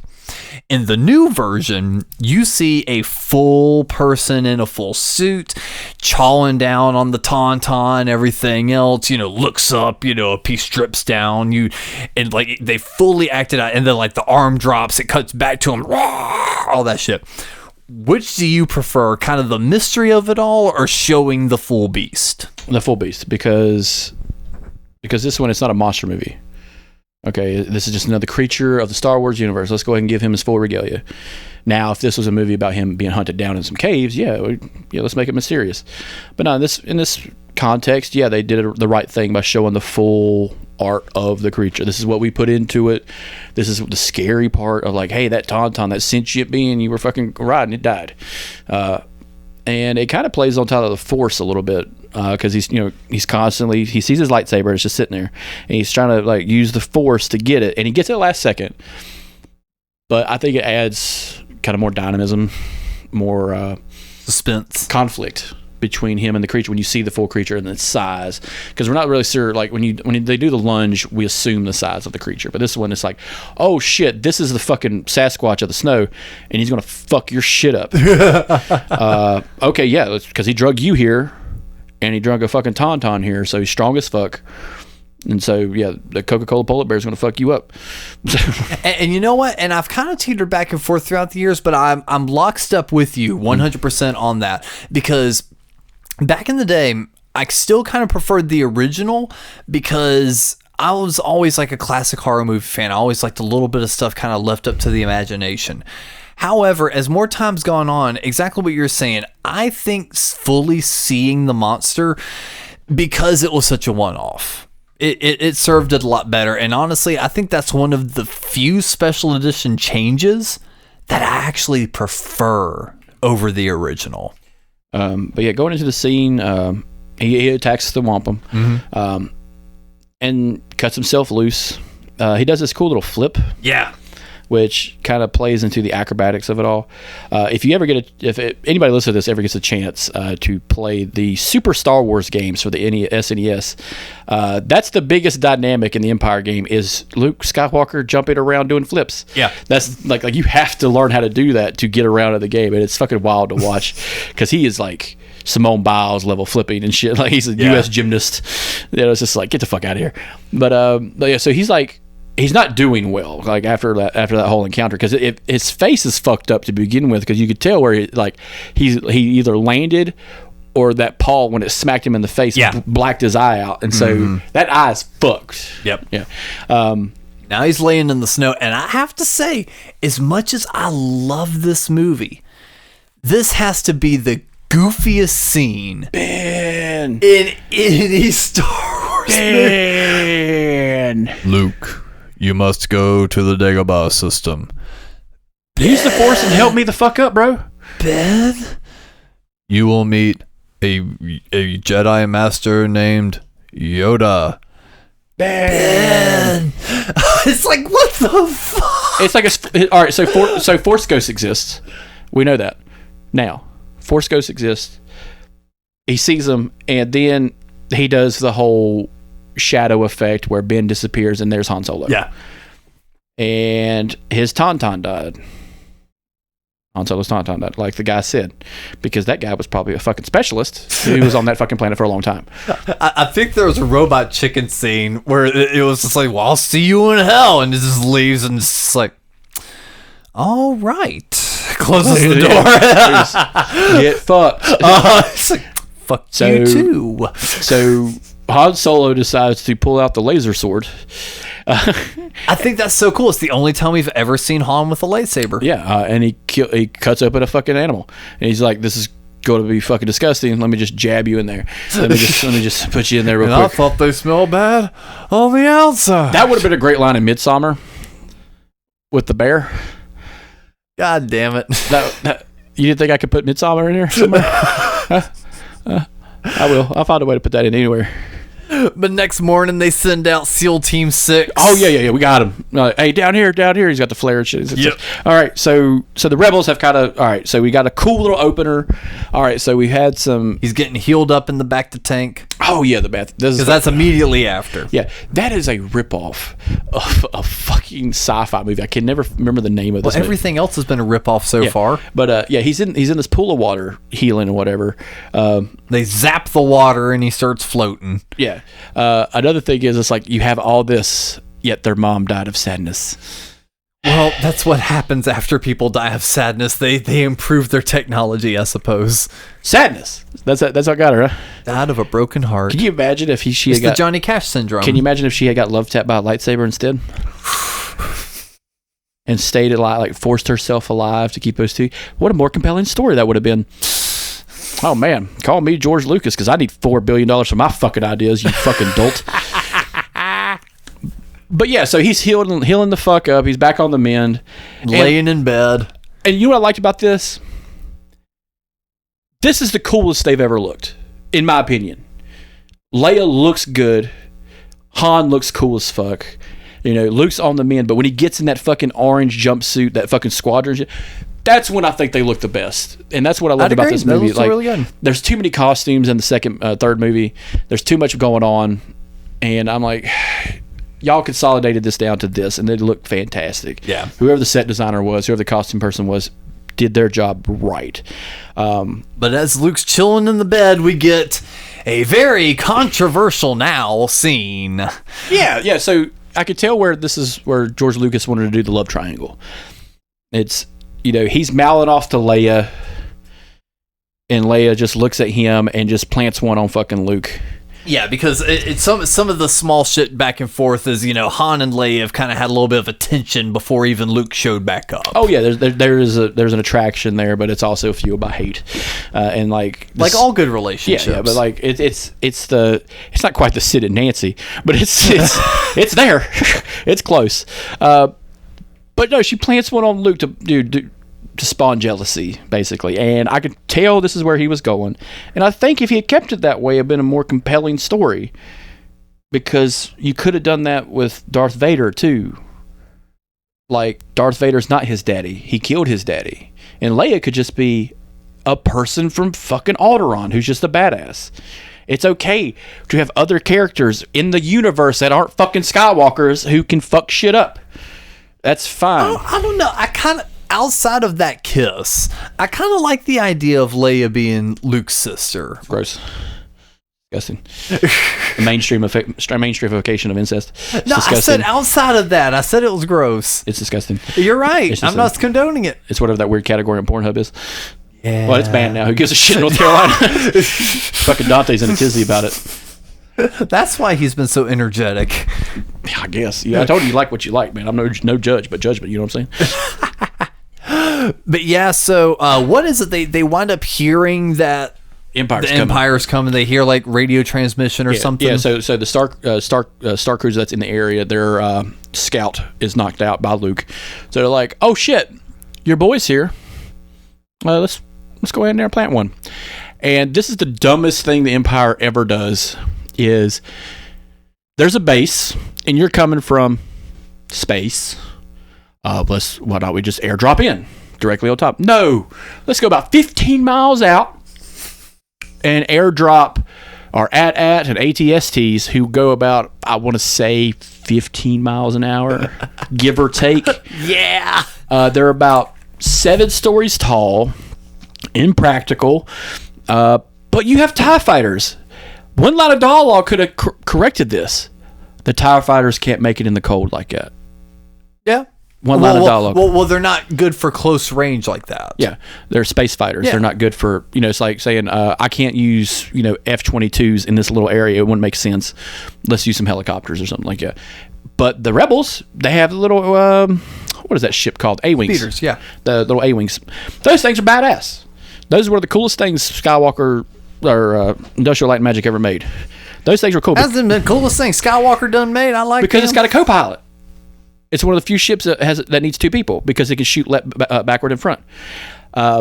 And then we get like the one scene. All right, so they got a boot and rally. The rebels are like whoop whoop. Sound of the police. Sound of the police. Oh fuck! This is Sound of the Beasts. I think that song would fit pretty good if you were to go back and redub that. Oh whoop, shit! Whoop. And it's the sound of the police. Whoop whoop. It's the sound of the beast. And Vader just comes out that motherfucker. Oh, shut the fuck up. Luke Skywalker says, "Shut the fuck up." Yeah, so the Empire's coming. And so they're kind of booting, rallying a little bit. Oh, Lord, they're coming. And they think they can hold it. That's the audacity of the rebels. They think they can hold it. But those ATSTs are just walking artillery. You know, they're just fucking their shit up. And it's kind of a more violent way we've ever seen the Empire fight up until this point, because it is the second movie. We know the Empire are the bad guys, but this is how fucking rough they are because they have special snowtroopers. Yeah, because all we've really seen is just their aerial battles and like how they act on base. Yeah, but like we see the stormtroopers for Hoth, and those motherfuckers are badass. All right, they're built for the snow. It's like we got guys that are just for that, and the rebels still look like ragtag guys. Like their clothes don't look the same. You know, a lot of them are just wearing ragtag shit. The pilots have uniforms. Other than that, the rebels don't have uniforms, if you've ever noticed that. Yep. But they hop into A-Wing, Luke and Dak. Yeah. Man, I'm so excited. I can feel like I beat the Empire by myself. Hey, you hear that, guys? Dak's got this. Y'all can go home. And Dak, he's like, oh, yeah, I got this. Woo! And it's like a Family Guy moment where he takes the shit. Get ready. Hey, Empire, get ready to suck some Dak. Boom. And he explodes. I'm like, that would have been fucking hilarious. He just gets shot like immediately. But no, Luke tries to take on an ATST with his co-pilot, who dies. But like, it's that part of the Rogue Squadron games that was like the hardest part where you're trying to, and God damn it, it's comic-y. We're gonna string these motherfuckers up with some fucking power line real quick. Hell yeah, brother. Dude, what kind of fucking hick bullshit? All right, fine. Use a snare trap on this motherfucker. I do think one of the coolest bits, though, was when Luke used his zip line connected to it, got all the way up, used his lightsaber, and like basically gutted it, and then like hopped down. That was a cool bit. Well, it would have been funny if he made it all the way in and just killed the pilots. God, can you imagine how fucking vicious that would be? Just a lightsaber swinging. Commandeer the thing. Not even commandeer, just kill the pilots and just cut the whole fucking neck off and just eject out and be like, flip! Oh man, that would have been Luke Skywalker, bitches! I am the one. And just like fucking backflips out that motherfucker and gets the gold and does like the flying Y or whatever. He sticks the landing and he's on the corpse of a fucking dead Imperial. And all the while, one of my first points of Vader being a scary villain in this movie. Every time he is on screen so far, he's not speaking slow. James Earl Jones is not doing his, you are part of the Rebel Alliance and a traitor. Take her away. It's board the ship. He's speaking very poignant, very sharp. His movements are very robotic and just in it.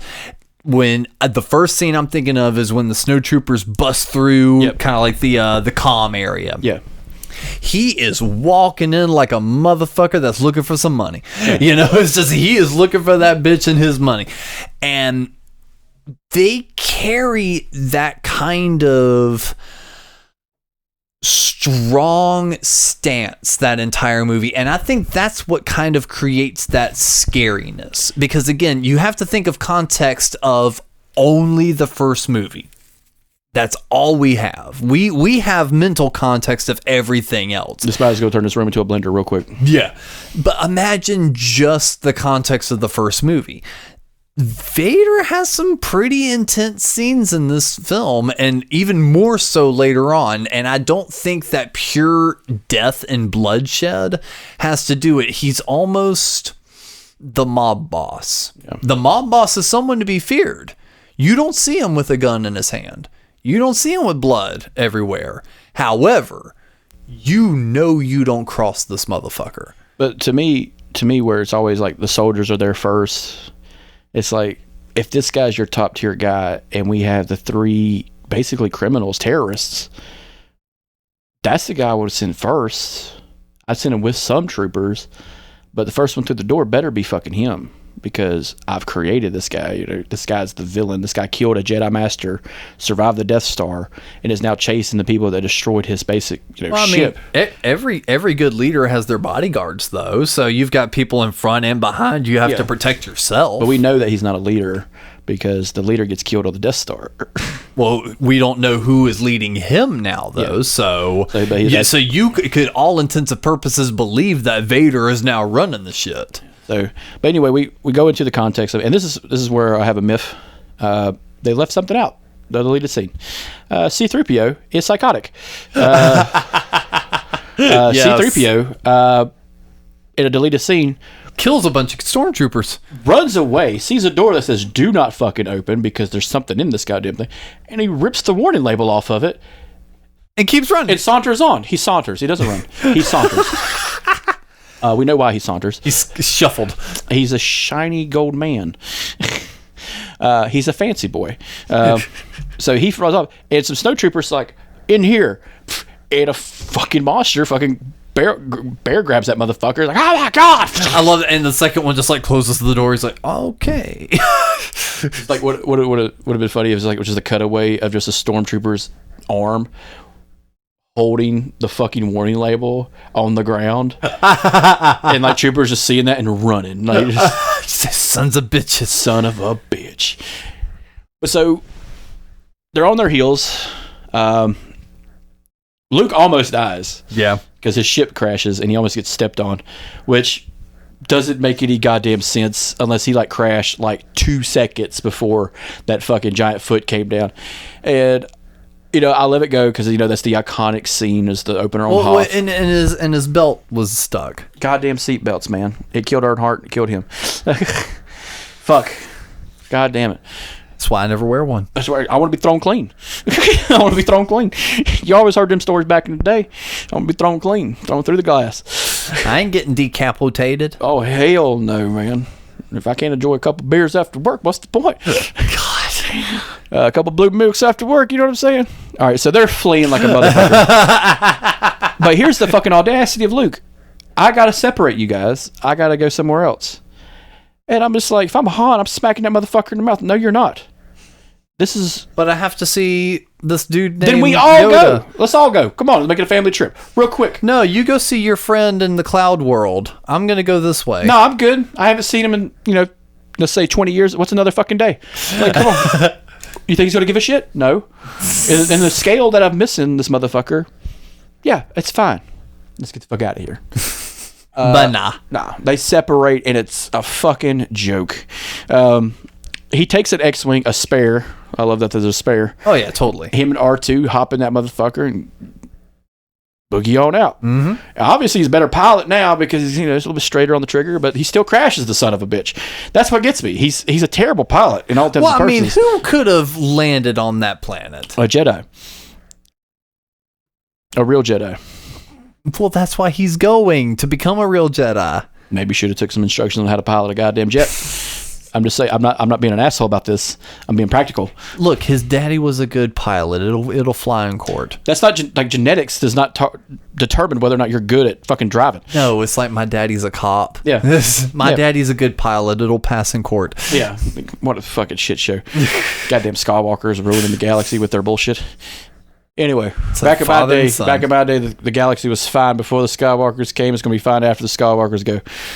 Try to make the galaxy great again. So they decide to head to Cloud City, Vespin. Yes. Another cool, dynamic kind of city. It's a city in the clouds. It's the future. It's the Jetsons. Okay, that's what it is. It's the fucking literally Jetsons. Is the Jetsons. And he ripped that shit off too.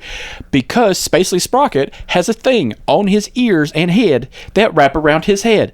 Guess what? Lando Calrissian's number 2 android buddy has. He's a bald dude with a thing around his goddamn head. Yep. That's George Jetson's boss. George Jetson's there somewhere. Working hard. at the Sprocket Corporation. Vader already threw him off the bridge. But if I remember, before this happens, they decide to hide in a meteor. Yes. They hide in an asteroid field. And this was a very cool scene because it's a horror aspect. But there's something not quite right about this cave. And it's just like, oh, wait, there's an atmosphere on here. They casually walk out of the Millennium Falcon with a gas mask on. Yeah. And it sounds like they're stepping on macaroni and cheese. It sounds like Mommy and Daddy. And here comes Chewbacca with a fucking crossbow. Space crossbow. Badass weapon. Yes. And apparently is the most badass weapon in the whole goddamn series. It's like, of all the weapons in all of Star Wars, this is the most dangerous fucking rifle anyone owns. Is, what's it called? The bowcaster or something like that? Yeah. Dude, of course Chewbacca's got the fucking Gatling gun of fucking lasers, man. This thing is massive. And I love, like, in the game, it's like a one-shot kill in the games. But it's just like, that is super fucking overpowered. Jesus Christ. But they turns out they're inside of a giant creature inside the giant meteor. Space worm. Yeah, space worm. And this is why I like to edit. Because the original, it's a giant Muppet.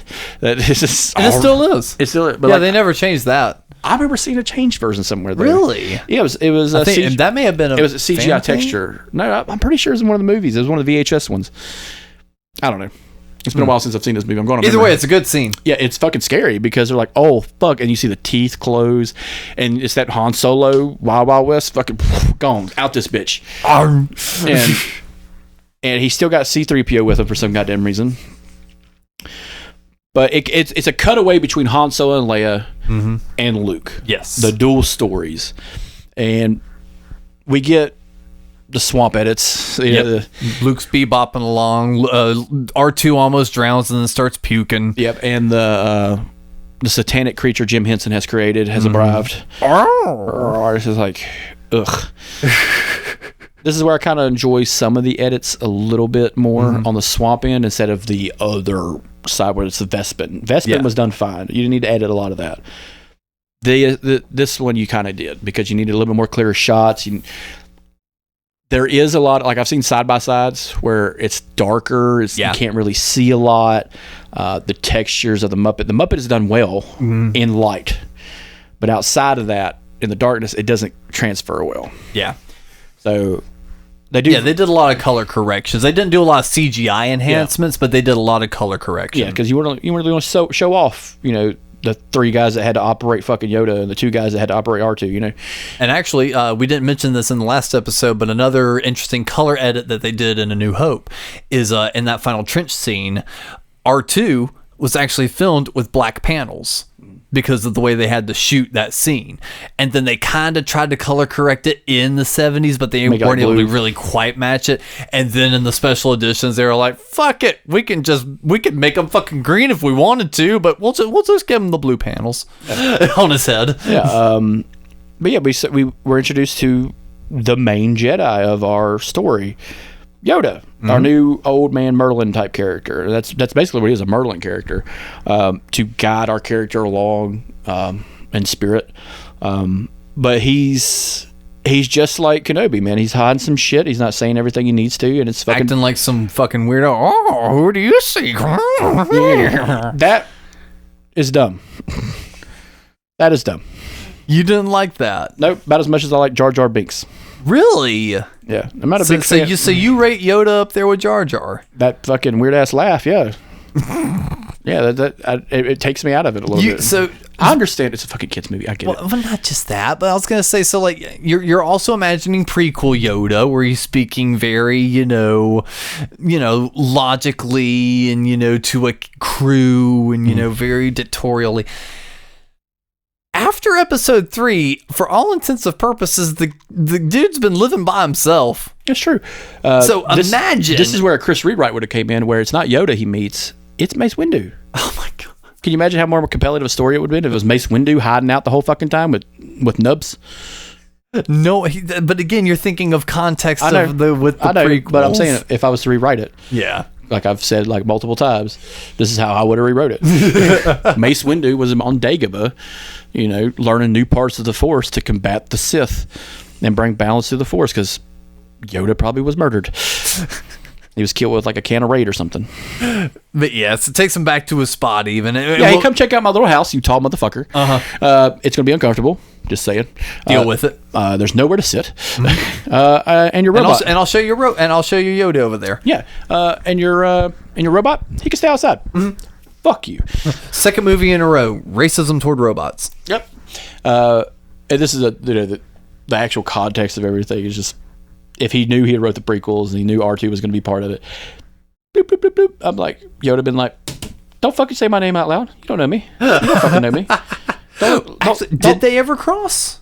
Yeah. They did. You're right. R2 meets everyone. R2's a spy for Palpatine. R2 knows all. R2's a spy for Palpatine. That's a theory. A movie, a film theory. A Chris theory. Thanks for listening. Those blue panels pop off and it's all black. I'm a Sith the whole time, motherfucker. Ha ha. He's been trying to get to that. What was the bad planet at the end of Mustafar? Yeah, no. The last movie. I'm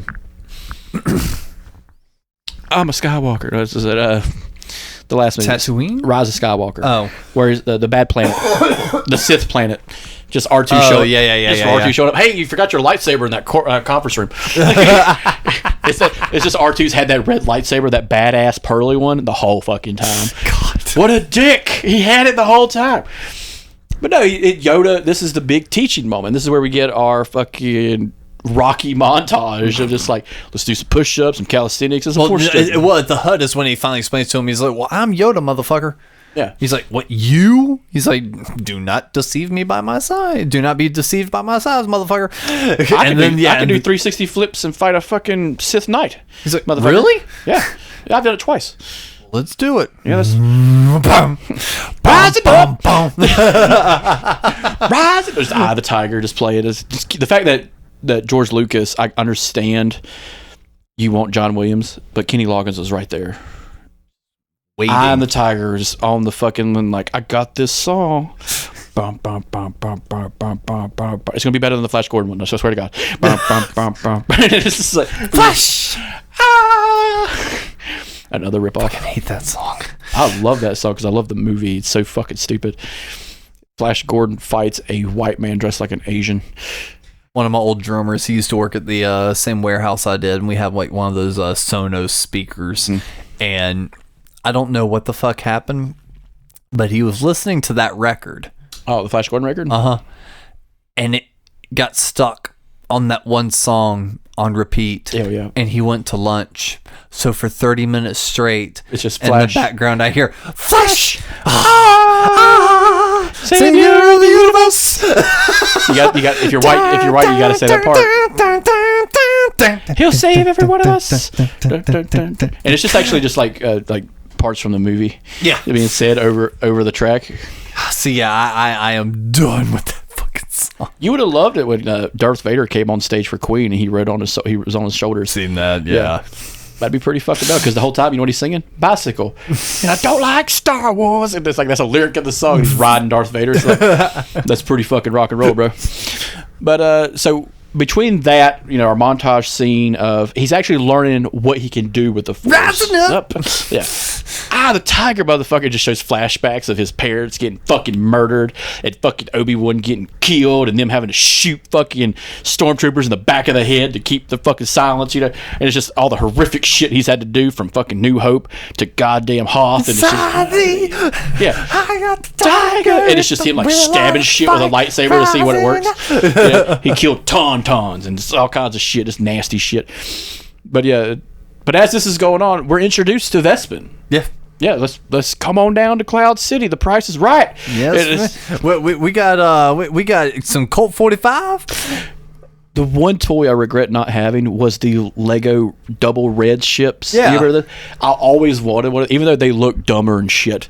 But like they looked, I wanted one because they was always This at the is the flying double leg. Yeah, but it's like they were always at Dollar General, and I just never got one. I'm just like, that was back when Legos were cheap too.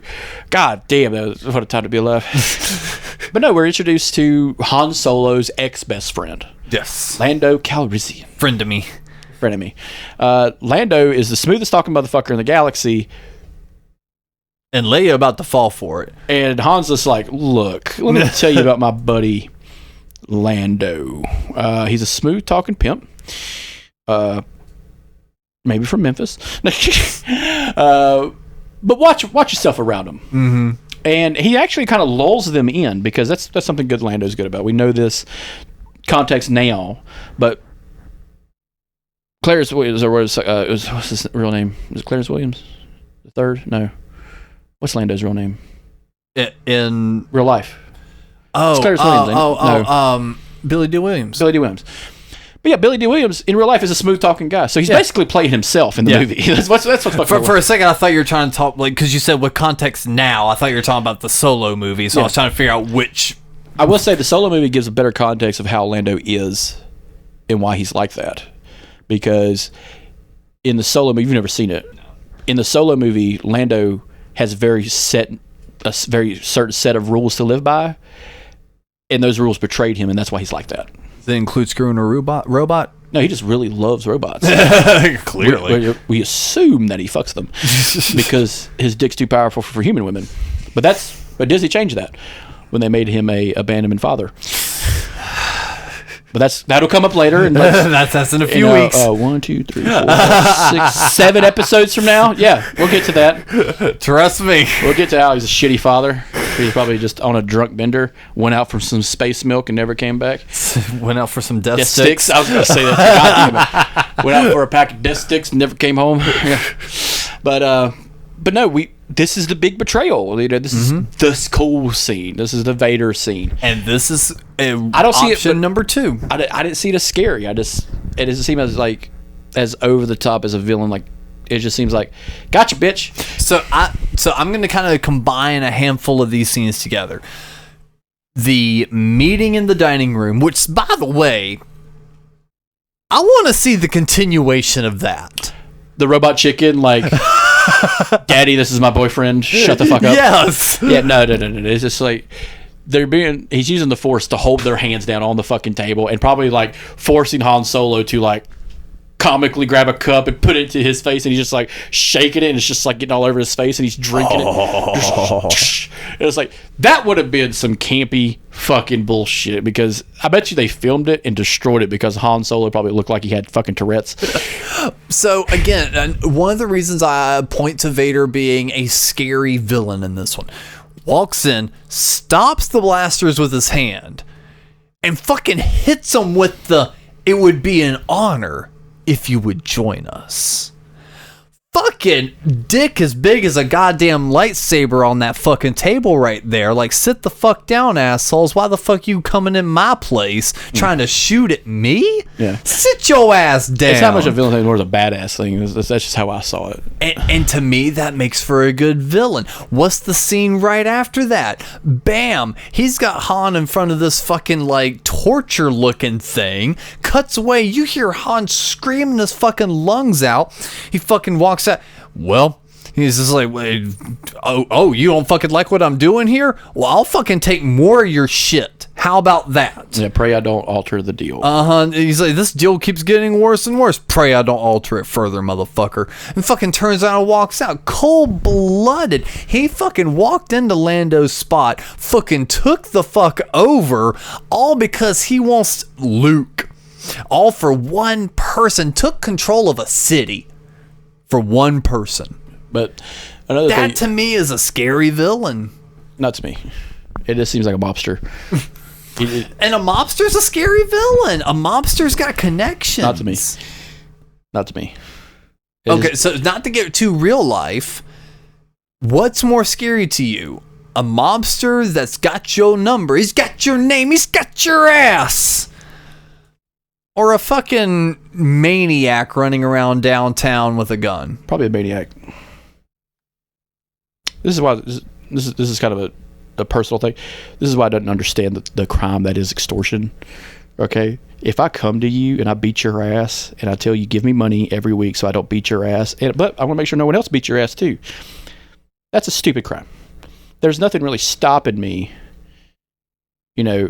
being in that situation, being like, so let me get this straight. If I give you money, you won't attack me, right? That's extortion. obviously you're here under criminal pretense, so the authorities don't know you're here. What's to stop me from killing you? Protect myself and just not worry about paying your stupid Italian ass. Well, because then the rest of my goons are becoming after you. That's the thing. That's not how extortion works. They don't know you're there. They're out there to do extortion, but they don't exactly know where you're at. You're assuming that this group has an infrastructure that knows where you're at all times. Well, if you're heading out to go collect some funds, the head honcho knows. The head honcho knows where you're going to collect, but if he tries to extort money from someone new, the head honcho's going to what do you mean? He took a ride on B Street. Where'd you go? There's a bunch of stores down there. He met Irish Chris. Irish Chris is out there. He's just like, hey, have you seen our buddy Johnny Fatone? No, go ask Triple C, Chris. I have not. Would you like a sandwich? It's new. It's Italian BMT. You got any gabagoo? I got all the gabagoo. It's Fatone gabagoo, actually. Good thing you posted that out. I chopped your goddamn Italian friend up and served him as a Tuesday special. And this is why the Irish mob and the Italian mob don't get along, because there was actually an incident where that happened. One guy fed a dude to another guy under the pretense that it was meat. Enjoy your sandwich, motherfucker. It was people. People. It hits the spot. Cannibals are liars, though. But no, it's like that's why mobsters aren't scary to me. Yeah, they're thugs. Someone who doesn't know what their own next move is. That's really scary. Yeah. If I got somebody wheeling and dealing through the goddamn streets going fucking ape shit, and like I can't tell where he's going, yeah, that's scary. Yeah. But a mobster is less threatening.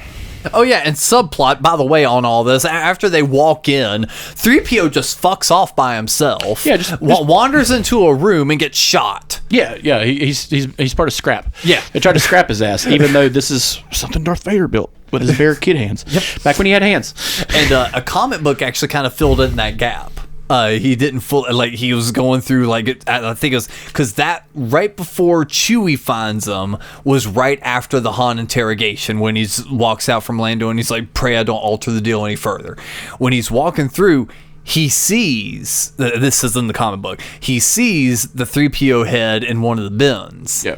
He picks it up not knowing it was his, but picks it up and waxes poetic and has a little memory thing of, this was the first droid I ever really built, was a 3PO unit very similar to this. It had and kind of took the back off and was just like, yeah, very similar circuitry, this, that, and the other, and puts the little headpiece back together, kind of looks at it, and you see him just kind of gently put it back on the pile and just turns out and walks out. Yeah. In a couple weeks, we'll talk about him building 3PO. Yes. Because I have some critiques about that. That is a rather interesting move that Lucas made. Yeah, but it's the 6 Lucas movies. Who gives a shit? Yep. But then the family dog finds the so Roomba. He's loose. That's what's crazy. Is Lando turns him loose, and Lando's buddy, the android, I forget his name, is like Johnny Lobo. Is Johnny on the fucking spot when it comes to espionage, because it's like, oh shit, my boss is telling me to go here, here, and here. And so Lando has decided, you know what? Fuck the Empire. The Rebels is probably the best way to go. I've had it good here for a while. It's time to dip. Yeah, I've done something wrong here, obviously. I made a mistake. Chewie, please quit choking me. Yeah, Chewie, the fuck go, you fucking goddamn pit bull. I'm your master now. Step 2. Where's your mom? But no, we get the back alley deal between Boba Fett and Darth Vader. So Han Solo is basically sold to Boba Fett for the bounty. Yeah. And is going to be taken back to Tatooine. Okay. We know where this is going. Leia said her goodbyes to him in a way that's very condescending. But we're back on Dagobah. And he's just like, my friends are in trouble. And I can feel it. And Yoda's like, well, you know what? I felt 1,000 my fucking people die. It's okay if you feel like 2 motherfuckers are in trouble. Now, let me tell you how I survived the Clone Wars. But they're my friends, though. I had a friend, too. He lost both his arms and got lightning struck out the window. You don't think I miss him? Huh? You know, Luke, he is correct. You're fucking back. Yeah, you're deader than hell. Way to go, dumbass. We're all here because of your fuck up. if I remember correctly, you and Qui-Gon just had to pick him up, didn't you?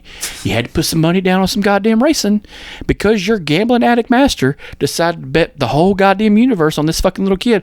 I'm living in a swamp, and all our fucking buddies are dead. Way to go, dipshit.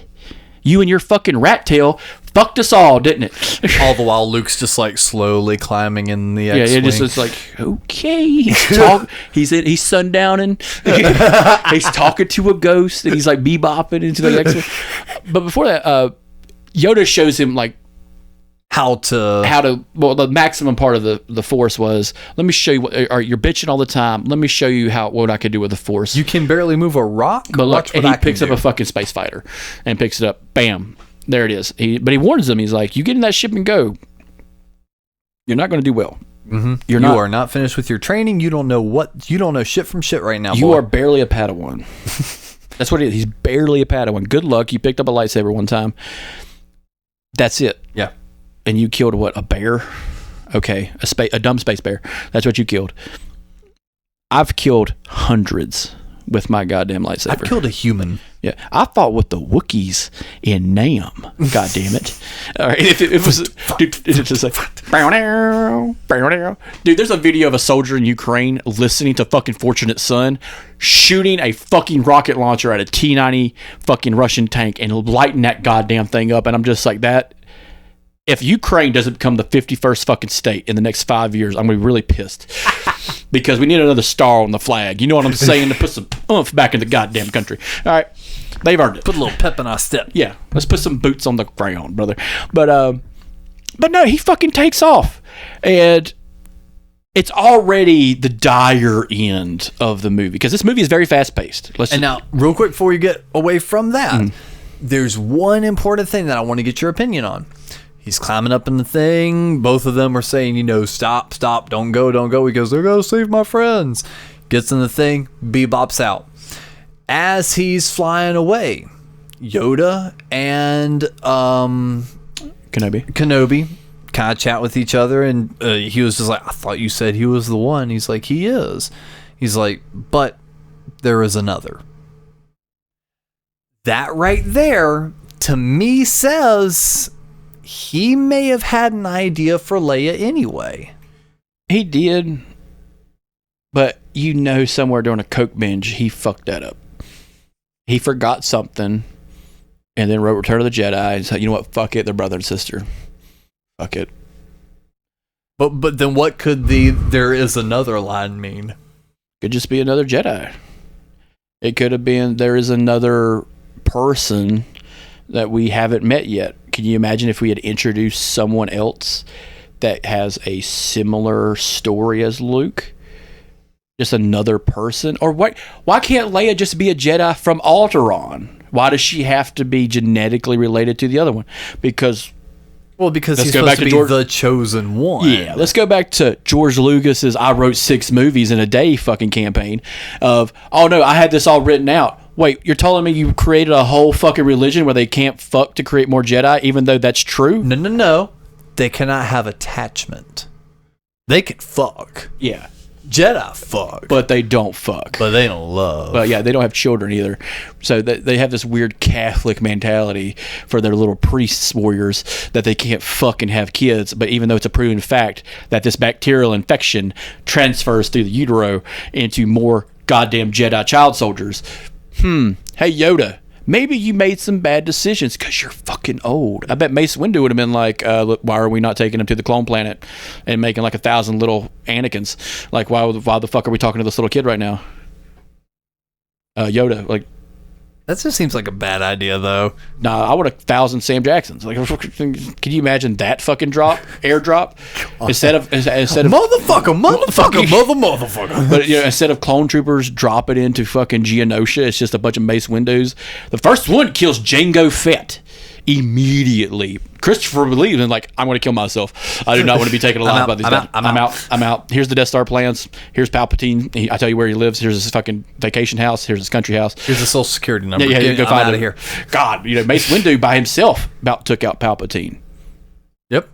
maybe 3 or 4 of them motherfuckers would have sliced and diced his fucking ass and didn't need Anakin's fucking help. You know what I'm saying? Like, but I digress. But Anakin will freeze a motherfucker. Yeah. So he's dragging Han into the carbonite thing. Carbonite chamber. The carbonite thing is very cool. The whole aspect, like, it's just frozen in space, it's frozen in place permanently. And you created some fake ass word carbonite. So we see Boba Fett's ship for the second time. Mm-hmm. Because Boba Fett, which is called Slave 2. Yep. Maybe pick a different name.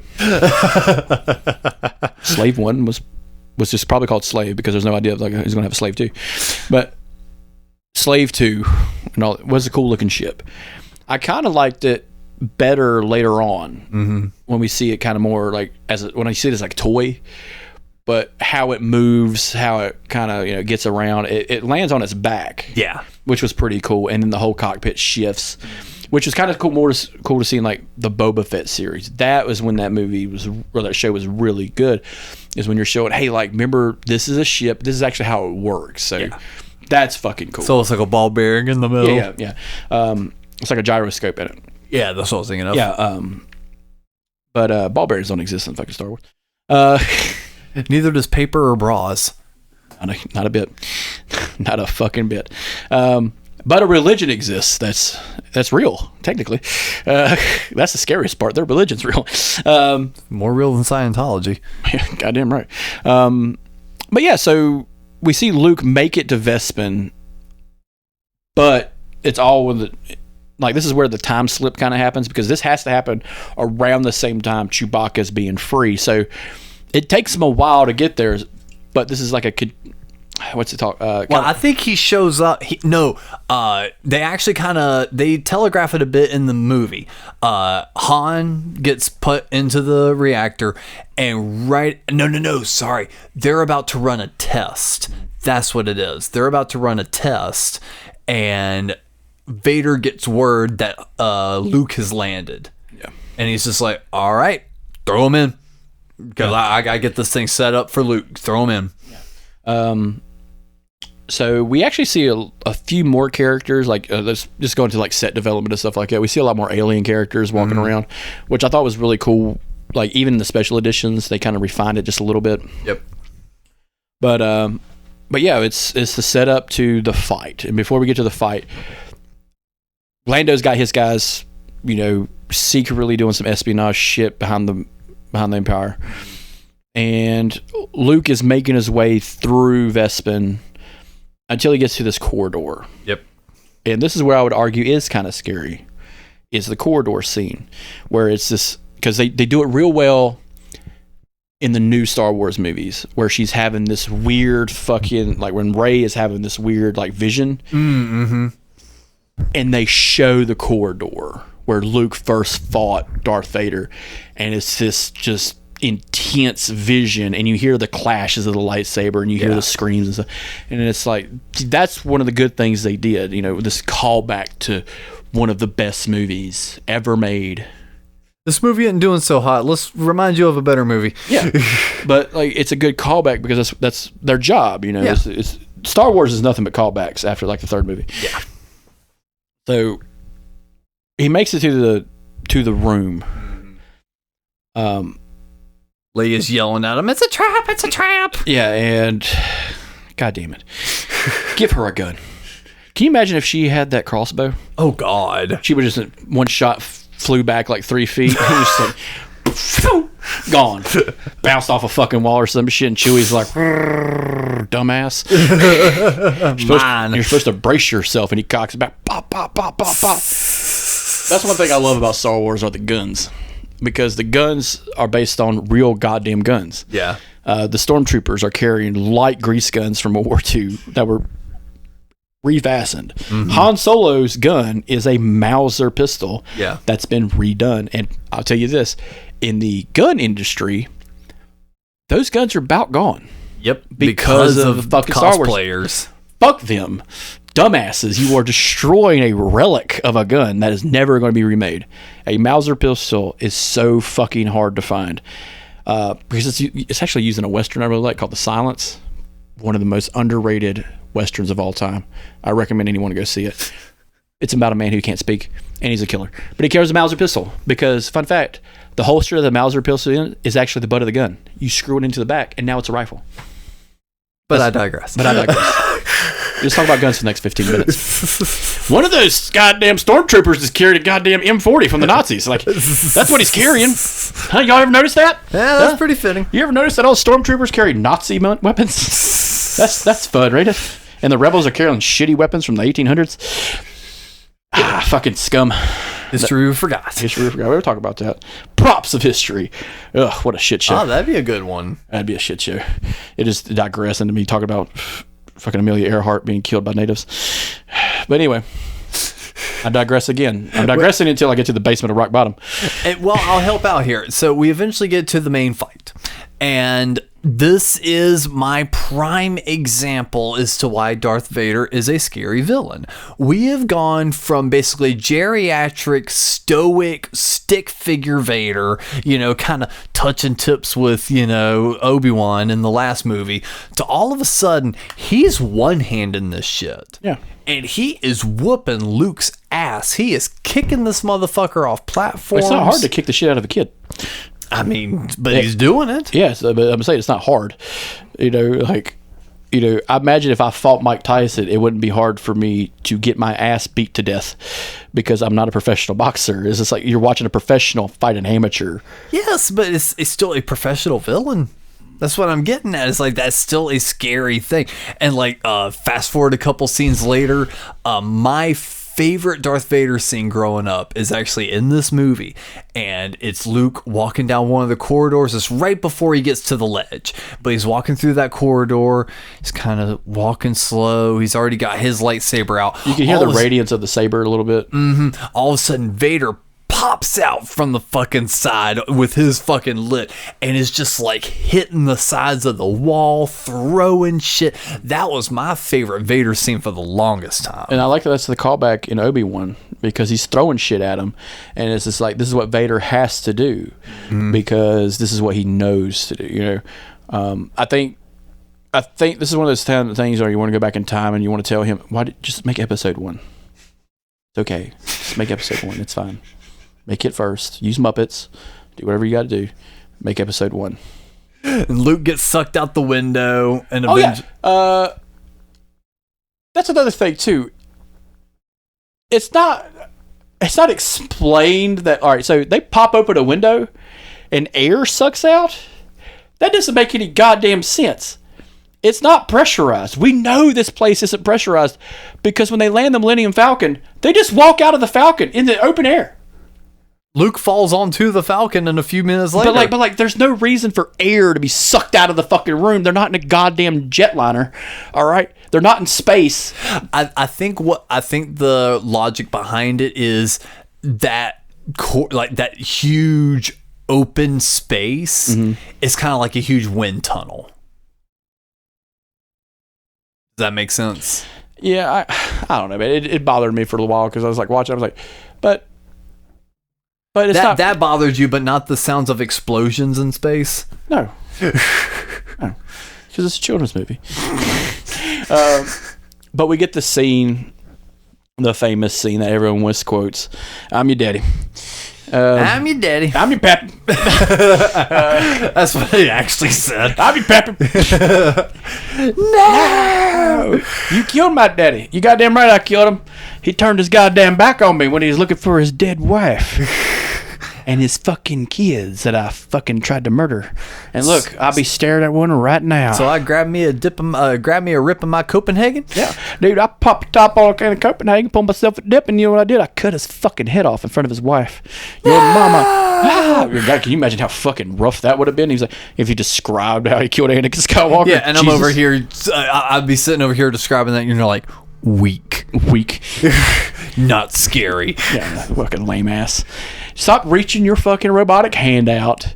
Dude, that's another thing. He changed gloves at some point because the hand he reaches out is the one he catch the fucking laser with. So he's like, hey, give me your fucking hand. Come on, I'm your pappy. Come on now. Join me, and together we will rule the galaxy as father and son. He's doing the cat thing. come on, Luke. Come on. Come back in the house. Come back in the house. Fuck you. Just a redub of that would have been I'd rather die. As he jumps to his potential death. All right, bye, bitch. What would have been funny if Darth Vader just cut that fucking pylon off. That would have been fucking vicious. I do love Dave Prowse's gentle acting in that scene. Luke's like, he's looking at Vader. He's looking down. Looks back up at Vader. And Vader almost kind of like leans forward a little bit as like a, no, you're fucking not. It's like such a subtle move. It's not pronounced. It's not laid on. Because you can't see with a mask on, but it's just subtle enough. It's just that subtle lean forward of, no, you're fucking not. And when Luke just dropped, it cuts back to Vader, POV shot down. Yeah. And he's like still holding his arm out and he just kind of drops it. Yeah. I love that scene because in his mind he's sitting here going, son of a bitch. Oh, going back to the fight. The way he cuts Luke's hand off is a fencing move. It's a twirl move. And so this is where we kind of get how effective the lightsabers are. So what he does is he lets Luke get close enough. And what he does is he lets like the mid to tip of the lightsaber twirl the fucking lightsaber away enough to expose his hand. And bop, it barely touches the wrist and his whole fucking hand comes off. And it's like that's a real fucking move. Like that's an old fencing move. And so there was a little bit of fucking choreography there somewhere where some guys just like, oh, hold on, this is how you disarm a guy in a fencing pose, and there goes his fucking hand. And now that hand is somewhere in someone's little mini bantha tank just sitting. Used to clone Palpatine for later on. So, fun fact, the original script for The Force Awakens had the hand come alive, turn into the thing. Kinda. That would have been metal as fuck. The opening scene after the crawl was supposed to peer down. Hand was supposed to float across the screen. And we were supposed to follow that. If I'm fucking lying, I'm not making this shit up. I'm dying. And we were supposed to follow the hand. Entered orbit. And landed. And you saw a small creature pick it up out of the sand and run off with it. It was supposed to be Maz because it was holding the lightsaber. Who had the fucking lightsaber? Maz. So she was supposed to find that in the opening scene with the fucking hand. Well, it would have been funny if his Maz was just like happened to be on Vespin and was like digging through junk to find like special parts, and like a bloody hand separated from the lightsaber, and a lightsaber just happened to fall into a basket. That would have been more sensible than a fucking that bullshit. Yeah. So at least that made the cutting room. Yeah, that would have made sense.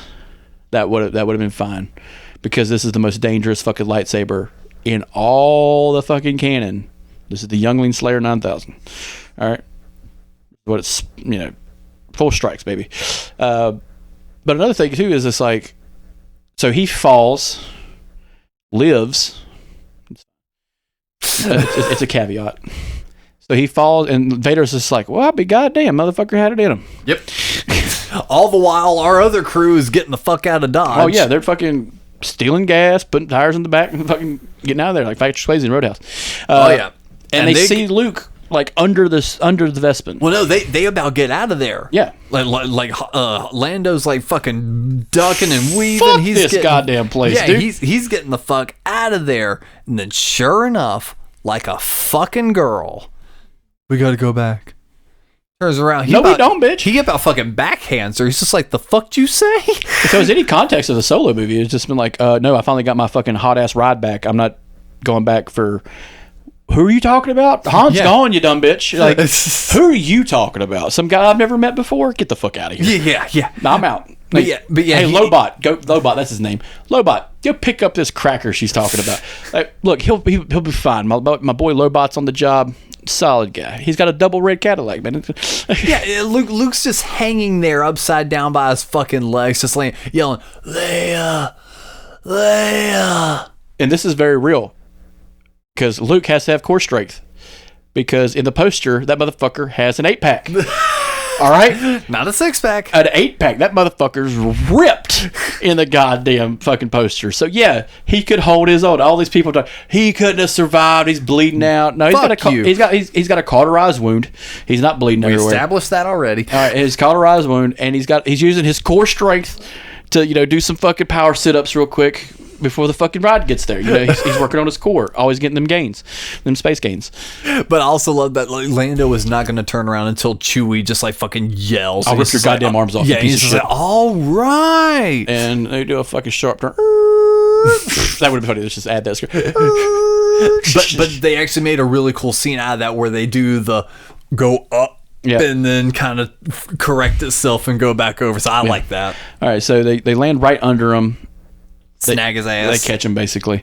All right. And this is one of the cooler ending scenes of a Star Wars movie. So we're back on a Rebel spaceship, a medical frigate, and we're seeing Luke basically get a new hand. Mm-hmm. And this is where Industrial Light and Magic really goes above and beyond, because they're showing the intricate parts of how the hand works, because there are no muscles in your hand. Your fingers move because the muscles in your forearms. So like the way I move my fingers, you see my forearm move. That's what controls your fucking hands. And they're showing that in the back of the palm. The back of the hand is these little iron rods and the stuff in the wrist. And like, this is what they're showing is operating his hand. So this is what the technology is. And because we still don't know what Darth Vader is. Is he a man? Like, obviously he's a person, because we know he's the father of Luke. And we got that tiny glimpse of the back of his head. Yeah, so there's something off about him. Well, how is he able to catch a fucking laser? Oh, his hand must be he must have a robot hand. Okay, but he's able to use the Force through it. So context-wise, it's a little weird, but it kind of goes into the all-empowering part of the bad guys. Like, the bad guys are made of technology. The guys are made from the future. They're androids, cyborg robots. The rebels are just ragtag rednecks. That's basically what they are. A bunch of country boys can't survive. I could skin a buck and shoot a romp web with a 2016. You know what I'm saying? Hell yeah, country boy can't survive. Yeah, you got some space dip. I love that scene because it always creeped me out. But he's all right. So he's got his arm around Leia at the end of that, and she's got her arm around her, and he's his arm's in a sling, and they're looking at the galaxy through a window. A picture book I have, which I'm pretty sure is a fever dream because I can't find the goddamn thing anywhere online. It was a Scholastic photo book of the original 3 movies, and the last page is that scene, the original photoscape, and it's a fever dream. It's not real. I know it's not real. No, I feel like I've seen that too. It's a blue book. It's about yay thin. Yeah. Yeah. Can't find it online. I got a bounty out for it right now. If you can find it for me, I'll pay any amount of money for it. Because I'm just like, it's got to be real. I can't find the goddamn thing. But it's a fucking art book, but it's very thin. It's paperback, made from Scholastic. Yeah. From pre-2000, pre-2001, before the trilogy. Right. But yeah, it was that. And that was the last scene in the book. That was the best ending of any Star Wars movie, in my opinion. I love Rogue One. Rogue One's my favorite. But that's the best ending of any Star Wars film, is like, our heroes are scattered. Our main character's wounded. Our secondary character's been sidelined. Our Leia character's basically been sidelined for no reason. Just because of happenstance. I've heard critiques like they made her kind of a pussy. I'm just like, no, she just can't be on that level. Yeah. Okay. She was underutilized in the movie. That's how I'll say it. It doesn't take away from her character. She just can't do anything, because if you tried to make a move, they would have shot her in the fucking head. Like, honestly, that's probably what would have fucking happened. Because guess what? The Death Star is destroyed. This is the bitch that fucking turned on us because she's part of the Senate. Like, now can we shoot her in the fucking head? Like, because what else does she know? Because we just caught the Clint Eastwood motherfucker, and I just chopped the hand off the guy who's actually a threat. I think we could shoot the dog in this bitch. Like, so this one really wasn't your number 1 favorite, though. No, it's my number 2, but it's a close number 2. Yeah, we'll get to Rogue One eventually, because that's how I would do it: is New Hope, Empire, Return, 1, 2, 3, Rogue One, and the last movies. Yeah. I will say I was booed in the theater for that last one. But it was rightfully fine. I was right. I was right. I had money on it. I told that motherfucker that would happen. We both had money on that movie for different scenes. Yeah, but I remember just like that I probably would have cheered during Empire when they were just kicking the fuck out of the rebels. Dude, people were like, hey, what is fucking assholes over here fucking laughing? Yeah! Yeah, kick his ass. Kick it. Take his goddamn hands. Take his other hand, too, fucking punk ass. Still got another one. Yeah, He's hiding it. Yeah, punk ass trick. Bad tank ain't fixing that, is it, huh, pussy? That's another thing, too. Like, the Baptha tank is, like, very limited, apparently. It's like, it can regenerate skin and muscle, but it can't regenerate a hand. Well, it can regenerate memories. Yeah, I guess. I love Dragon Ball Z uses a version of this because it's used for like the main character who just got his ass kicked. It's used out a lot throughout Dragon Ball Z. Here, listen to the anime episode whenever it goes. It's going to be a bonus. Listen when it comes out. It's going to be fun. But that has been The Empire Strikes Back. Personally, my favorite of the originals. And they struck back hard. Goddamn. They did. Probably still... I don't know. I'd still rate this one above Rogue One for me personally. I think Rogue One would be like solid follow up, but no, this one still checks all the boxes. People make mistakes. It's all good. People make bad decisions like you did.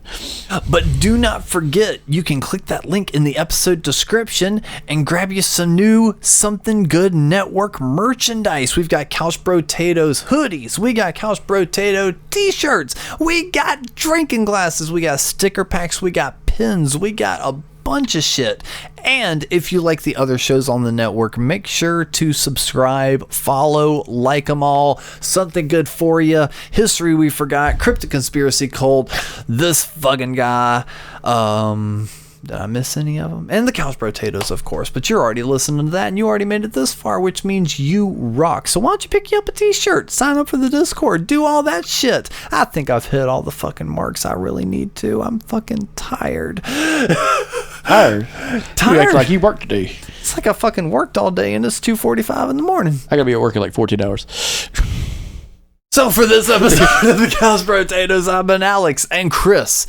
Do you have any sort of final thoughts for us? I think it would have been cool if they like pictured back on Hoth and just showed that one-armed Wampa just scurrying about, just eating the dead leftovers, eating on some fucking like stormtrooper, and been like, I'm just looking back at the camera and just go and nod like some stupid Boba Fett bullshit.